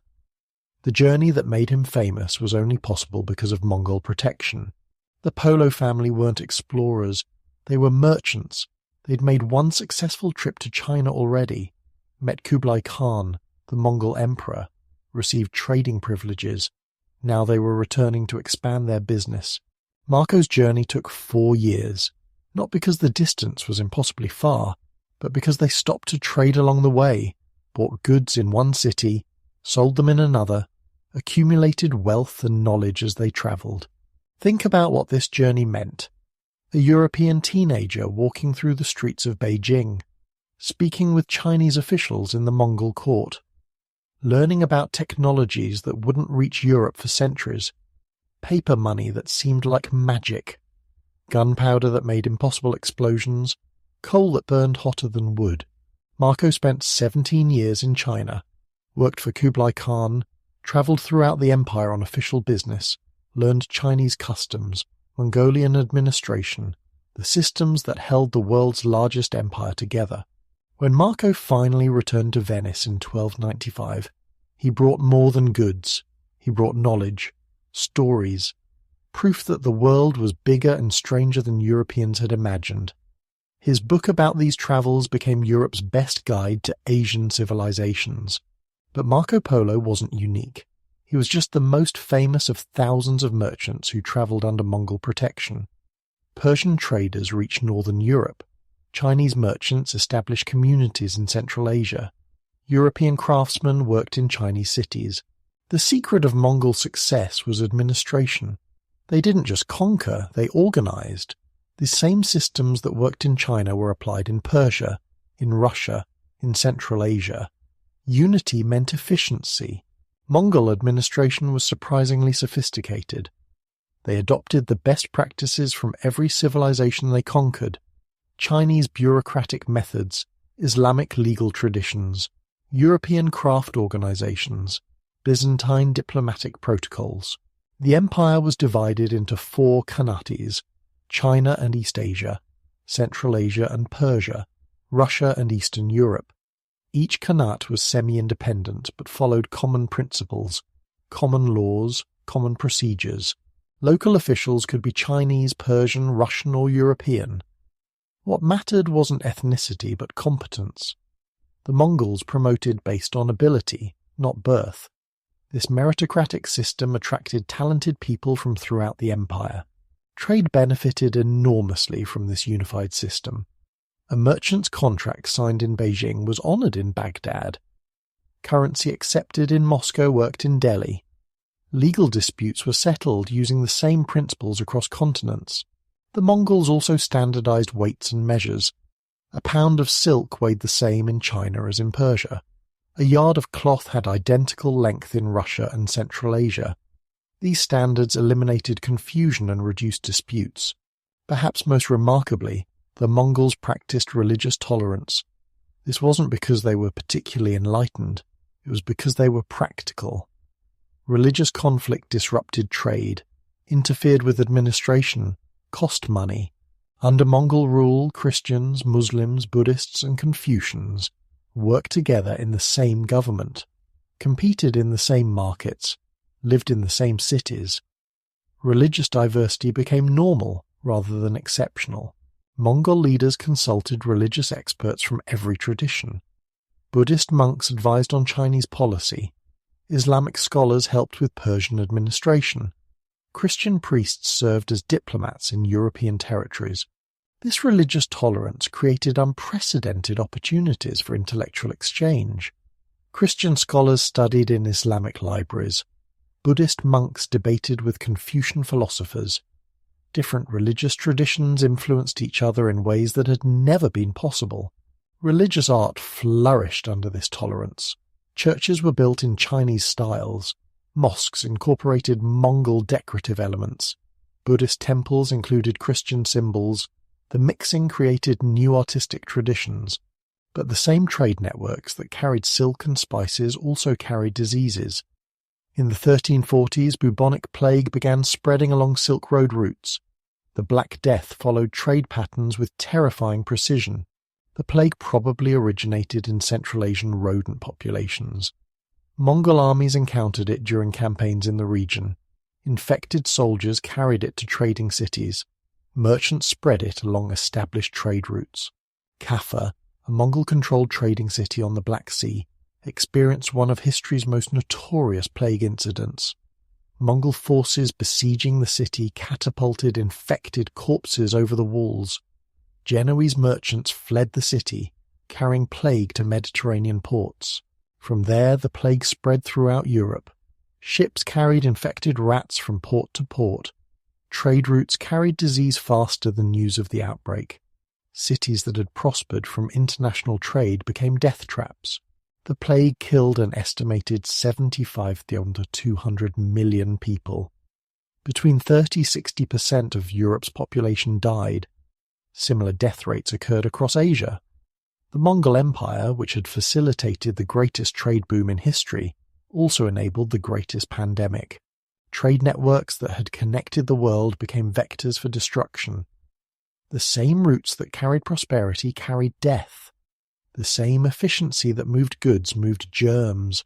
Here's something that sounds impossible, but records prove it happened. The Mongol postal system could deliver messages from China to Eastern Europe faster than some modern mail systems, not by magic. By organization that wouldn't be matched for centuries. The system was called the YAM, a network of relay stations across the entire Mongol Empire. Every 25 miles a fresh horse waited. Every 100 miles a new rider took over. Messages moved continuously, day and night. Priority messages could travel from Beijing to the Black Sea in 6 weeks. That's roughly 5,000 miles, through mountains and deserts, across rivers and steppes, at an average speed of 12 miles per hour including all stops. Compare this to medieval European mail systems. A letter from Paris to Rome might take months, if it arrived at all. Most European kingdoms had no organized postal system. Messages travelled with merchants or pilgrims, when they had time, if they felt like it. The Mongol system required massive organization, thousands of relay stations, tens of thousands of horses, riders who knew local routes, station masters who managed supplies. The logistics rivaled modern delivery companies. But the system worked because it had imperial backing. Station masters who failed faced execution. Riders who delayed messages lost their jobs. Local officials who interfered with the postal system faced severe punishment. The YAM carried more than just messages. It transported small, valuable goods, emergency supplies, officials travelling on imperial business. The system became the nervous system of the Mongol Empire. Speed varied depending on urgency. Routine administrative messages travelled at normal speeds. Military dispatches moved faster. Emergency communications received absolute priority. The fastest recorded message travelled from Mongolia to Hungary in 4 weeks. European diplomats were amazed by the system's efficiency. They could send messages to Mongol rulers and receive responses within reasonable time frames. Negotiations that might have taken years could be completed in months. The system also gathered intelligence. Postal riders carried more than letters. They carried news, observations, reports on local conditions. The imperial government knew about problems almost as quickly as they developed. When the Mongol Empire fragmented, different sections maintained their own postal systems. But these were less efficient than the unified network. Messages that once travelled smoothly across continents now faced delays at new borders. Modern postal systems didn't match Mongol efficiency until the railway age. Even then, the Mongol system was remarkable for its time. It proved that medieval technology could achieve seemingly impossible goals with proper organization. The Mongol Empire eventually fragmented into competing khanates. By 1350, the unified system was breaking down. Local rulers fought each other. Trade routes became dangerous again. The Pax Mongolica was ending. Then, in 1370, another steppe conqueror emerged. Timur, known in Europe as Tamerlane. Timur the Lame. He claimed descent from Genghis Khan. Whether true or not, he shared the Mongol genius for conquest and organization. Timur was different from the original Mongols. He wasn't a nomad seeking pasture for his herds. He was building an empire based on cities, on trade, on the wealth that flowed along Silk Road routes. He understood that controlling trade was more valuable than controlling territory. Timur's campaigns were devastating. He sacked Delhi, destroyed Baghdad, conquered Damascus, defeated Ottoman forces in Anatolia. His armies were as ruthless as any in history. Cities that resisted faced complete destruction. But Timur also rebuilt. Where the original Mongols sometimes destroyed without replacing, Timur destroyed and then improved. He brought craftsmen from conquered cities to his capital, forced scholars to serve his empire, used destruction as a tool for reconstruction. His empire stretched from Turkey to India, from Russia to the Persian Gulf. Not as large as the original Mongol Empire, but strategically positioned to control the most important trade routes between Asia and Europe. Timur made Samarkand his capital. The city became the jewel of his empire, more beautiful than Baghdad at its peak, more cosmopolitan than Tang dynasty Chang'an, the last great flowering of overland Silk Road culture. Timur forced the best craftsmen from conquered cities to work in Samarkand. Architects from Damascus, ceramic artists from Iran, metal workers from Delhi, scholars from everywhere. The city became a laboratory for cultural fusion. The Registan, Samarkand's central square, showcased this cultural mixing. Islamic architecture incorporated Mongol decorative elements. Persian garden design met Chinese construction techniques. The result was uniquely Timurid, a style that had never existed before. Samarkand's markets rivaled anything in history. Chinese silk competed with local textiles. Indian spices met Central Asian produce. European goods reached Asian markets. The city sat at the crossroads of continental trade, but Samarkand was more than a trading centre. It was an intellectual capital. Timur collected scholars like his ancestors had collected horses, historians who recorded his conquests, scientists who improved his military technology, poets who celebrated his achievements. The royal library contained manuscripts in dozens of languages, Chinese treatises on engineering, Islamic texts on astronomy, European works on mathematics, Indian epics and Persian poetry. It was humanity's knowledge collected in one place. Timur's grandson, Ulugh Beg, inherited the empire's intellectual ambitions, but instead of conquest, he pursued astronomy, built an observatory in Samarkand that was the most advanced in the world, created star charts more accurate than any before.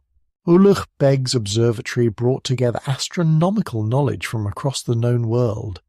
Chinese observations of supernovas, Islamic calculations of planetary orbits, Indian mathematics for predicting eclipses, Greek geometric models of celestial movement.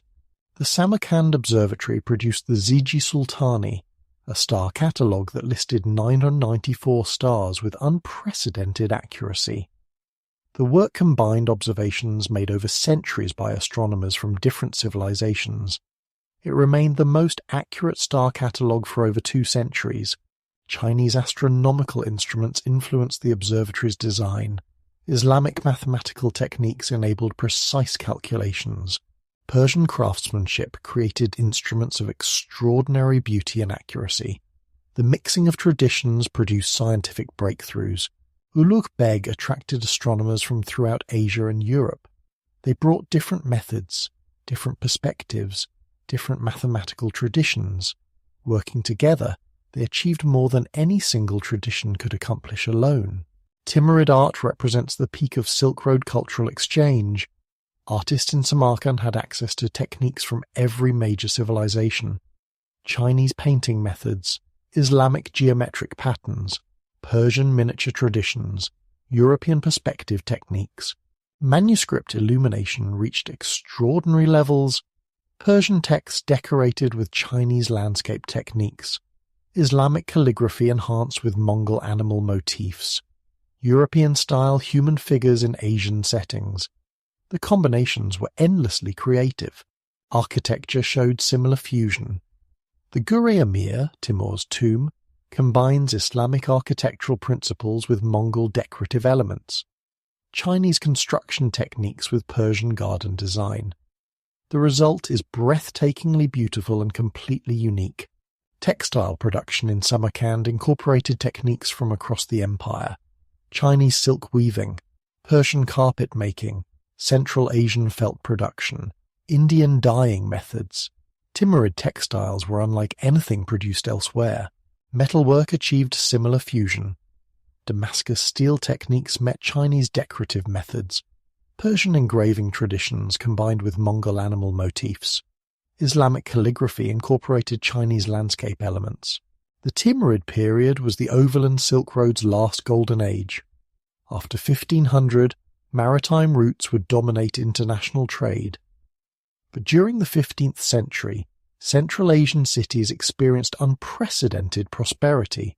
Bukhara became a centre for Islamic scholarship. Herat attracted poets and artists from across the Islamic world. Tabriz dominated the carpet trade. These cities were wealthy because overland trade was still competitive with maritime routes. Caravans still crossed the Taklamakan Desert. still stopped at traditional oasis cities, still carried Chinese silk to European markets. The ancient routes remained profitable enough to support large trading expeditions, but changes were coming. Portuguese sailors were rounding Africa, Spanish explorers were crossing the Atlantic, European ships were appearing in Asian waters. Maritime trade was becoming faster and cheaper than overland transport. The Timurid Empire began fragmenting after Ulugh Beg's assassination in 1449. Local rulers fought for control of trade routes. The unified administration that made overland trade efficient was disappearing. In 1994, archaeologists excavating near Samarkand made an extraordinary discovery.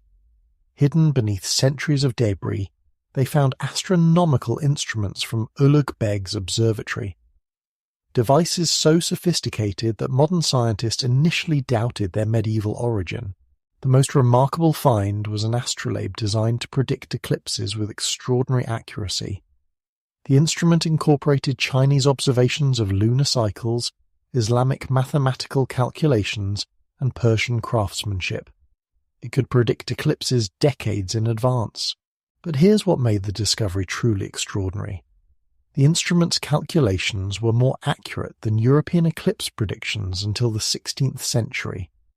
Medieval Samarkand had achieved astronomical precision that Renaissance Europe would struggle to match. The astrolabe revealed how Silk Road knowledge exchange worked. Chinese astronomical data provided the observational foundation. Islamic mathematics enabled precise calculations. Persian metallurgy created instruments of extraordinary beauty and accuracy. Hidden compartments in the astrolabe contained star charts from different traditions. Chinese star maps showing supernovas, Islamic charts calculating planetary movements, Indian diagrams predicting monsoon patterns. The instrument was a library of astronomical knowledge. Other discovered instruments showed similar sophistication. A quadrant that could measure star positions with accuracy unmatched until the telescope age. Calculating devices that solved complex mathematical problems using gear systems. Sundials that worked accurately at any latitude. These instruments weren't just theoretical devices. They were practical tools used for navigation, agriculture, and religious observances. Silk Road merchants used astronomical calculations to plan journeys. Farmers used eclipse predictions for agricultural timing. The sophistication of these hidden instruments reveals the true intellectual achievement of the Timurid Renaissance. This wasn't just cultural mixing, it was genuine scientific advancement achieved through international cooperation. But the instruments also reveal the fragility of this achievement. When the Timurid Empire collapsed, the knowledge scattered. Scholars fled to different courts. Libraries were dispersed. The scientific community that created these instruments disappeared. Some knowledge survived in manuscripts copied by scholars. Some instruments were carried to other courts. But the integrated scientific culture that made breakthrough discoveries possible was lost. The astronomical Renaissance ended with political collapse. The hidden instruments of Samarkand represent both the peak and the end of overland Silk Road intellectual exchange.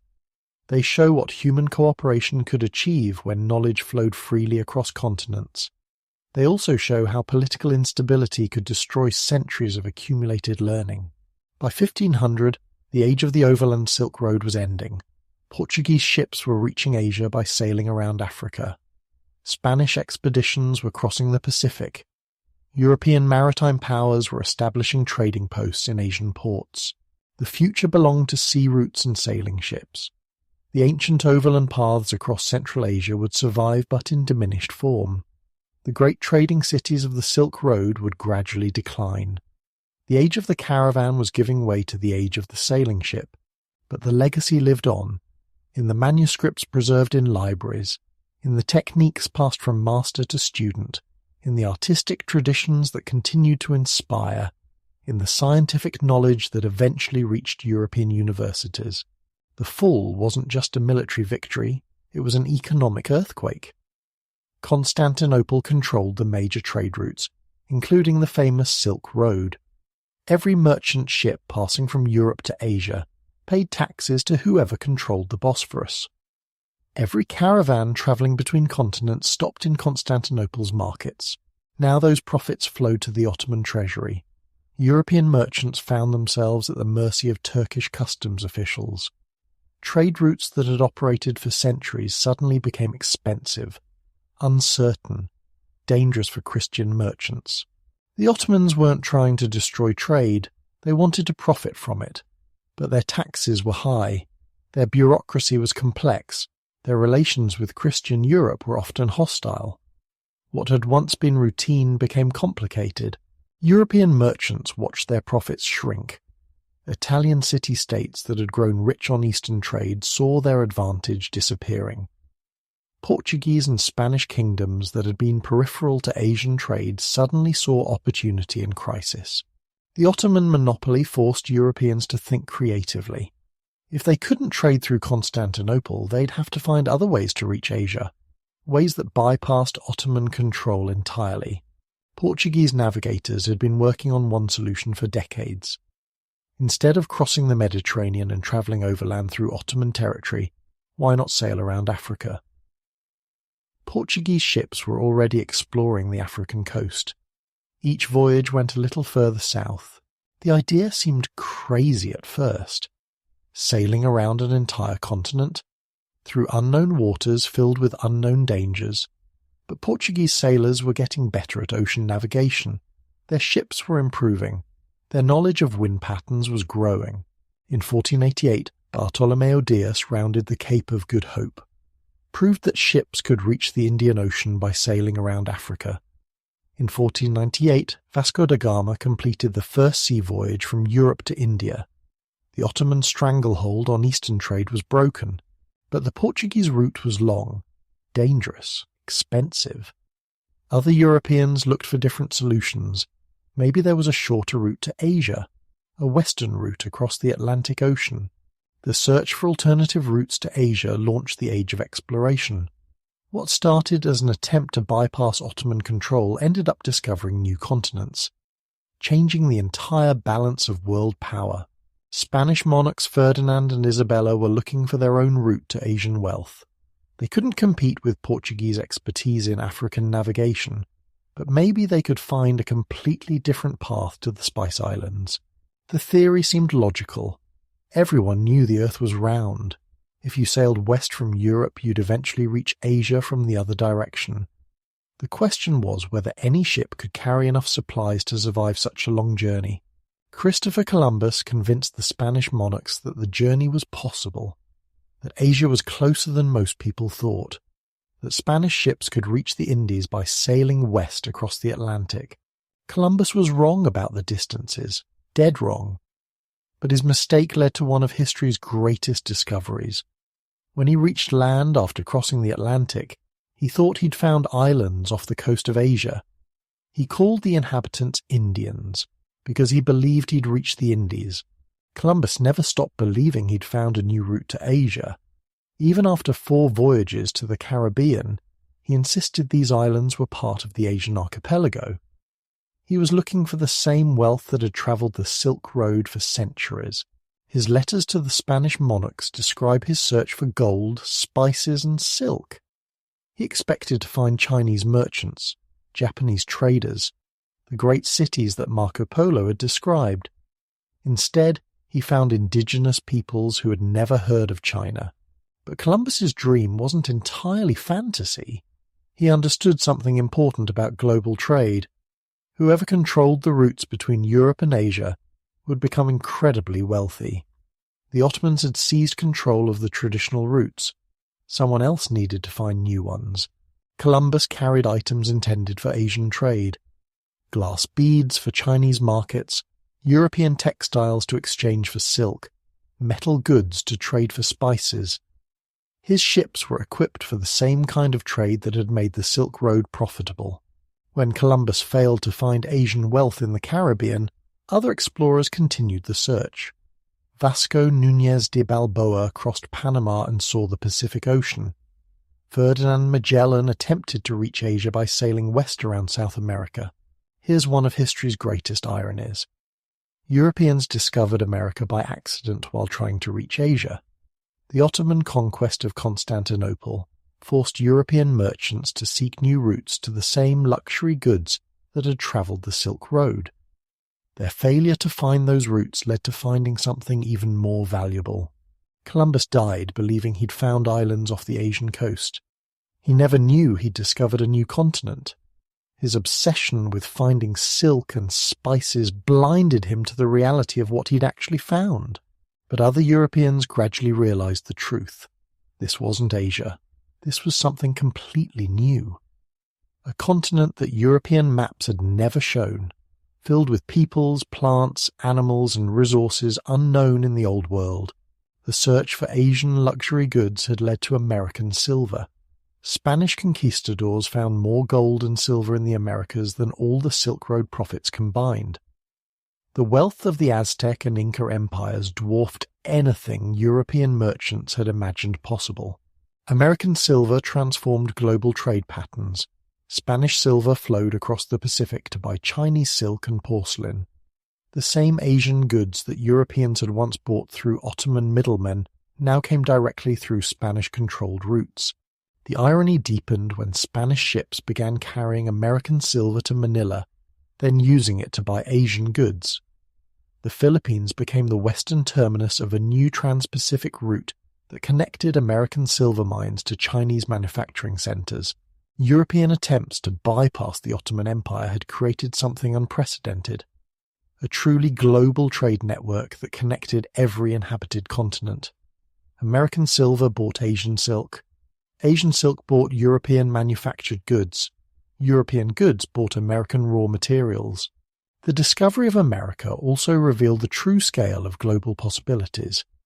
If unknown continents existed across the Atlantic, what other discoveries awaited? The world was bigger than anyone had imagined, full of opportunities that traditional trade routes had never revealed. For centuries after the maritime routes took over, the overland Silk Road seemed like ancient history. Desert sands buried the trading cities. Caravan routes became paths for local travellers. The great highways of intercontinental commerce were forgotten. Then, in the 1800s, European archaeologists began to rediscover what had been lost. They came looking for biblical sites, Greek cities, Roman ruins. Instead, they found evidence of a trading network that had connected the world long before European empires existed. Russian explorers mapped Central Asian cities that European geographers had forgotten. British archaeologists excavated Buddhist monasteries in Afghanistan. French scholars translated manuscripts that reveal the extent of ancient trade networks. These discoveries came during the Great Game, the strategic competition between British and Russian empires for control of Central Asia. Both empires wanted to control the routes between Europe and Asia. Both realized that understanding historical trade patterns might reveal strategic advantages. Archaeological expeditions became intelligence missions. Explorers mapped mountain passes that armies might use, surveyed rivers that could support military supplies, identified cities that could serve as forward bases. But the archaeologists found more than military intelligence. They found evidence of civilizations that had flourished in regions that 19th century Europeans considered backward and isolated. Cities with sophisticated irrigation systems, libraries with books in dozens of languages, art that showed influences from every major culture. The most spectacular discoveries came from a Hungarian-born British archaeologist named Aurel Stein. Between 1900 and 1930, Stein made 4 expeditions to Central Asia. His finds revolutionized understanding of Silk Road history. Stein's most famous discovery was the library cave at Dunhuang. In 1900, a Taoist monk named Wang Yuanlu had accidentally found a hidden chamber filled with manuscripts. Thousands of documents in Chinese, Tibetan, Sanskrit, and other languages, all sealed away around 1000 CE. When Stein reached Dunhuang in 1907, he convinced Wang Yuanlu to let him examine the manuscripts. What he found was extraordinary. The world's oldest printed book, Buddhist texts translated into dozens of languages, commercial documents that revealed the extent of medieval trade networks, One manuscript was a letter from a Sogdian merchant to his wife, written in the 4th century CE.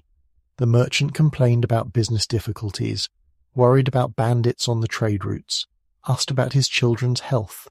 The letter made ancient trade feel human and immediate. Another find was a silk painting showing the Buddha surrounded by figures from different cultures: Chinese monks, Indian princes, Central Asian merchants, Persian nobles. The painting illustrated the international character of Silk Road Buddhism. Stein also found evidence of Christian communities along the Silk Road. Nestorian Christian texts translated into Chinese. Christian symbols in Buddhist art. Proof that Christianity had reached China centuries before European missionaries arrived. But Stein's expeditions were controversial. He removed thousands of manuscripts and artifacts from Dunhuang, shipped them to museums in London and Delhi. Local communities accused him of theft. Modern scholars debate the ethics of his collecting methods. The 20th century divided the Silk Road regions between competing ideologies. Soviet communism controlled Central Asia and parts of China. Western capitalism dominated maritime trade routes. The ancient overland connections were severed by political barriers. The Soviet Union treated Central Asian republics as suppliers of raw materials for Russian industrial centers. Cotton from Uzbekistan, oil from Kazakhstan, minerals from Kyrgyzstan. The region's historical role as a bridge between civilizations was ignored.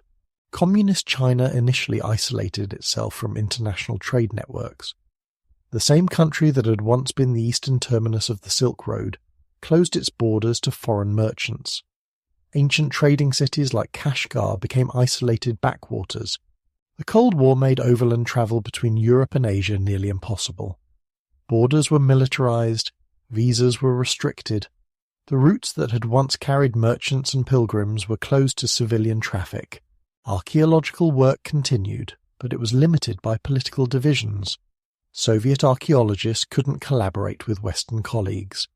Chinese scholars were cut off from international research. The study of Silk Road history became fragmented along the same lines that divided the modern world. After the Cold War ended, interest in Silk Road connections revived. In 2013, Chinese President Xi Jinping announced the Belt and Road Initiative, a massive infrastructure project designed to recreate ancient trade connections using modern technology. The initiative includes roads, railways, ports, and pipelines connecting China to Europe through Central Asia and the Middle East. High-speed trains that can carry goods from Chinese factories to European markets faster than ships sailing around Asia. But the modern Belt and Road Initiative is different from the ancient Silk Road. Ancient trade was conducted by private merchants making independent decisions. Modern trade is directed by government policies and corporate strategies. The new infrastructure is impressive. High-speed railways that cross mountains that once took caravans months to traverse. Highways that connect cities that were once weeks apart. Ports that can handle container ships larger than entire ancient trading fleets. Yet the modern project faces similar challenges to ancient trade networks. Political instability in participating countries, cultural differences between trading partners, competition between different routes and methods. The most futuristic aspect of the Belt and Road Initiative is the digital Silk Road. Fiber optic cables and satellite networks that carry information instead of silk and spices. Data centers and telecommunications hubs that connect Asian and European digital networks. Modern information travels the same basic routes that ancient merchants used. Cables cross Central Asian steppes. Satellites link cities that once hosted ancient trading posts. The paths of data transmission often follow ancient caravan routes. But digital trade operates at speeds that ancient merchants couldn't have imagined. Information that would have taken months to carry by caravan now travels across continents in milliseconds. The timescales have compressed, but the basic patterns remain similar. Here's something that would have amazed ancient Silk Road merchants. The same mountain passes they used to carry silk and spices now carry fiber optic cables carrying terabytes of digital information. Modern telecommunications engineers have discovered what ancient traders knew. These routes offer the most efficient paths between continents. The China Central Asia-West Asia Economic Corridor, part of the Belt and Road Initiative, follows remarkably similar paths to ancient trade routes. Modern highways run parallel to ancient caravan tracks. High-speed railways cross the same mountain passes that merchants used centuries ago. Underground fibre optic cables follow many of the same routes that ancient underground water channels used. The Kharas systems that brought water to desert oases now host cables that bring internet connectivity to remote regions. Samarkand, once a great trading city on the ancient Silk Road, has become a major hub for Central Asian internet traffic. The city's strategic location, which made it valuable for ancient trade, makes it equally valuable for modern digital communications. Even the timing similarities are remarkable. Ancient merchants had to wait for favourable weather to cross mountain passes. Modern telecommunications engineers install fibre optic cables during the same seasonal windows. The geography that shaped ancient trade patterns still influences modern infrastructure development. Satellite communications follow paths that ancient merchants would recognise. The great circle routes that minimise distances between continents often pass over the same regions that hosted ancient trading cities. Modern GPS satellites track paths similar to ancient navigation routes, but there's a crucial difference. Ancient trade required trust between strangers from different cultures. Modern digital communications rely on technical protocols and corporate agreements. The human connections that made the ancient Silk Road vibrant have been replaced by technological interfaces. Walk into any market today and you'll hear the Silk Road's legacy in every language. Words that travelled with traders centuries ago are now so common we forget they were once foreign. Sugar comes from Sanskrit through Arabic to European languages. Tea travelled from Chinese through Turkic languages to Russian and then to English. Silk itself may come from Greek, but it reached most languages through trading contacts. Even stranger are the words that took roundabout journeys. Orange started as a Sanskrit word for the fruit, travelled through Persian and Arabic to Spanish, then from Spanish to French to English. The word took the same roots as the fruit it describes. Mathematical terms show similar patterns. Algebra comes from Arabic al-jaba. Zero travelled from Sanskrit through Arabic to Latin to modern languages.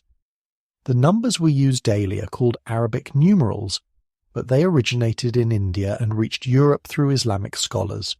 Your dinner tonight probably includes ingredients that travel the Silk Road, noodles that may have originated in China, spices that definitely came from India, sugar that started in Southeast Asia, cooking techniques that spread along trading routes.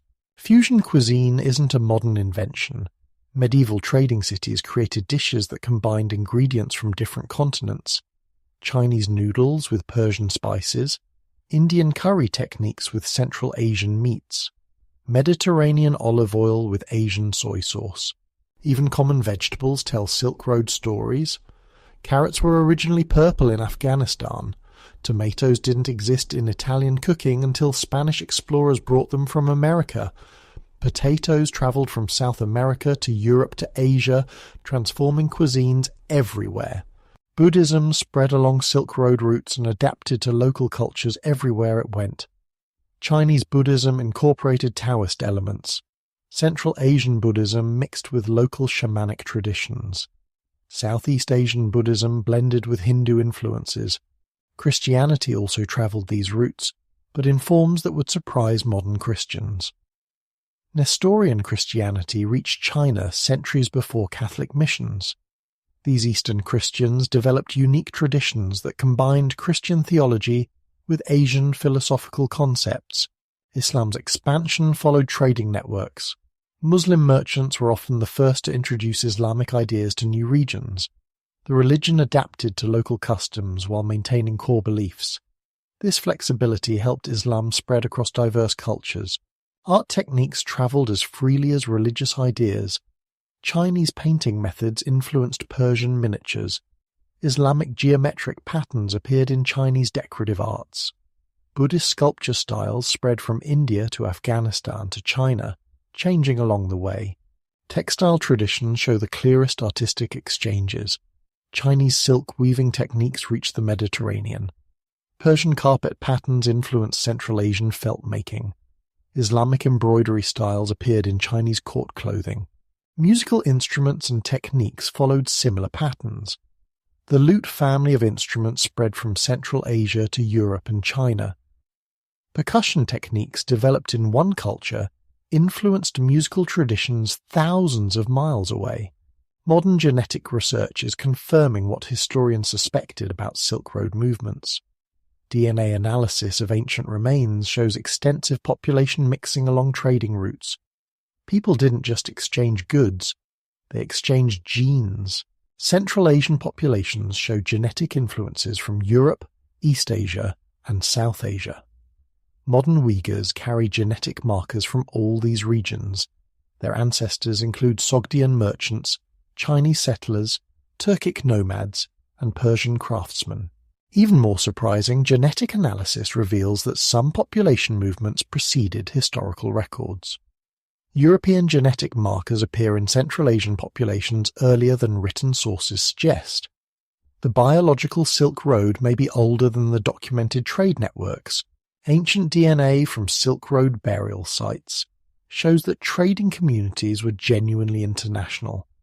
Chinese, Persian, Arab, and European genetic markers appear in the same cemeteries.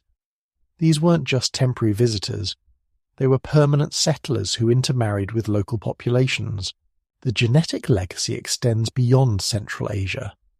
Silk Road trade introduced new genes to European populations. Asian genetic markers that entered Europe during medieval trade continue to appear in modern European DNA studies. Perhaps most remarkably, the genetic evidence reveals that ancient populations were more mobile than previously believed. The same families sometimes have burial sites thousands of miles apart. Genetic lineages appear in widely separated geographic regions. This genetic mixing created advantages that may have contributed to Silk Road success. Hybrid populations often show increased genetic diversity. This diversity can provide resistance to diseases and adaptation to different environments. The DNA evidence also reveals the human cost of trade network disruptions. When the Black Death spread along Silk Road routes, it left clear genetic signatures in surviving populations. The pandemic eliminated entire genetic lineages in some regions. Modern migration patterns still follow some ancient Silk Road routes. Labour migrants from Central Asia work in Chinese cities that were once Silk Road trading posts. The economic pull that attracted ancient merchants still influences modern population movements. The Silk Road's greatest legacy may be proof that human diversity creates strength. The trading network succeeded because they connected different peoples with complementary skills and knowledge. The genetic mixing that resulted created populations adapted to life in connected cosmopolitan environments. In our modern globalized world, we're all inheritors of the Silk Road legacy. The words we speak carry traces of ancient trade contacts. The food we eat reflects centuries of cultural exchange. Our genes may carry markers from ancestors who traveled these ancient routes. The Silk Road proved that human connection transcends political boundaries, that trade creates more than wealth, that cultural exchange enriches everyone involved. These lessons remain relevant as our modern world becomes increasingly connected. The ancient merchants who risked everything to carry goods across impossible distances created more than trading networks. They created the first global civilization. They proved that cooperation between different cultures could achieve what isolation never could. Their legacy lives on in every international connection we make, every cultural exchange we experience, every moment when strangers from different backgrounds find common ground. The Silk Road continues in every human bridge built across the divisions that separate us. The camel bells have fallen silent.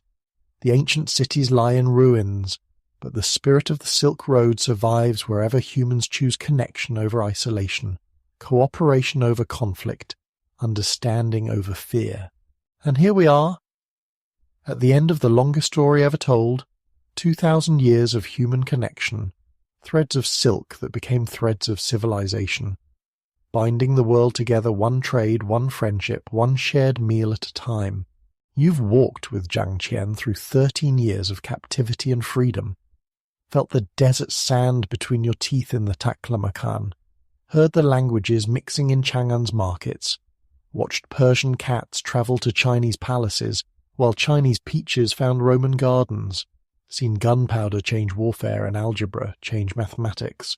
Every innovation started with a conversation between strangers, Chinese silk weavers teaching Central Asian merchants, Islamic scholars translating Greek philosophy, Buddhist monks sharing Indian mathematics, Persian poets inspiring Chinese artists. The Silk Road proved that when different minds meet, impossible things become possible. The merchants are gone. The cities lie buried under desert sand. But their stories echo in every word you speak, every meal you eat, every connection you make with someone different from yourself. The Silk Road continues every time we choose understanding over fear, cooperation over conflict, the future over the past. Tonight, as you drift towards sleep, let the rhythm of camel bells carry you to dreams. Imagine yourself resting in a Samarkand caravan seri, sharing tea with travellers from distant lands, listening to stories in languages you don't understand but somehow still comprehend. The Silk Road was never really about silk. It was about the endless human desire to connect, to share, to discover what lies beyond the next mountain. That desire lives on in every heart brave enough to reach across the darkness toward another human soul.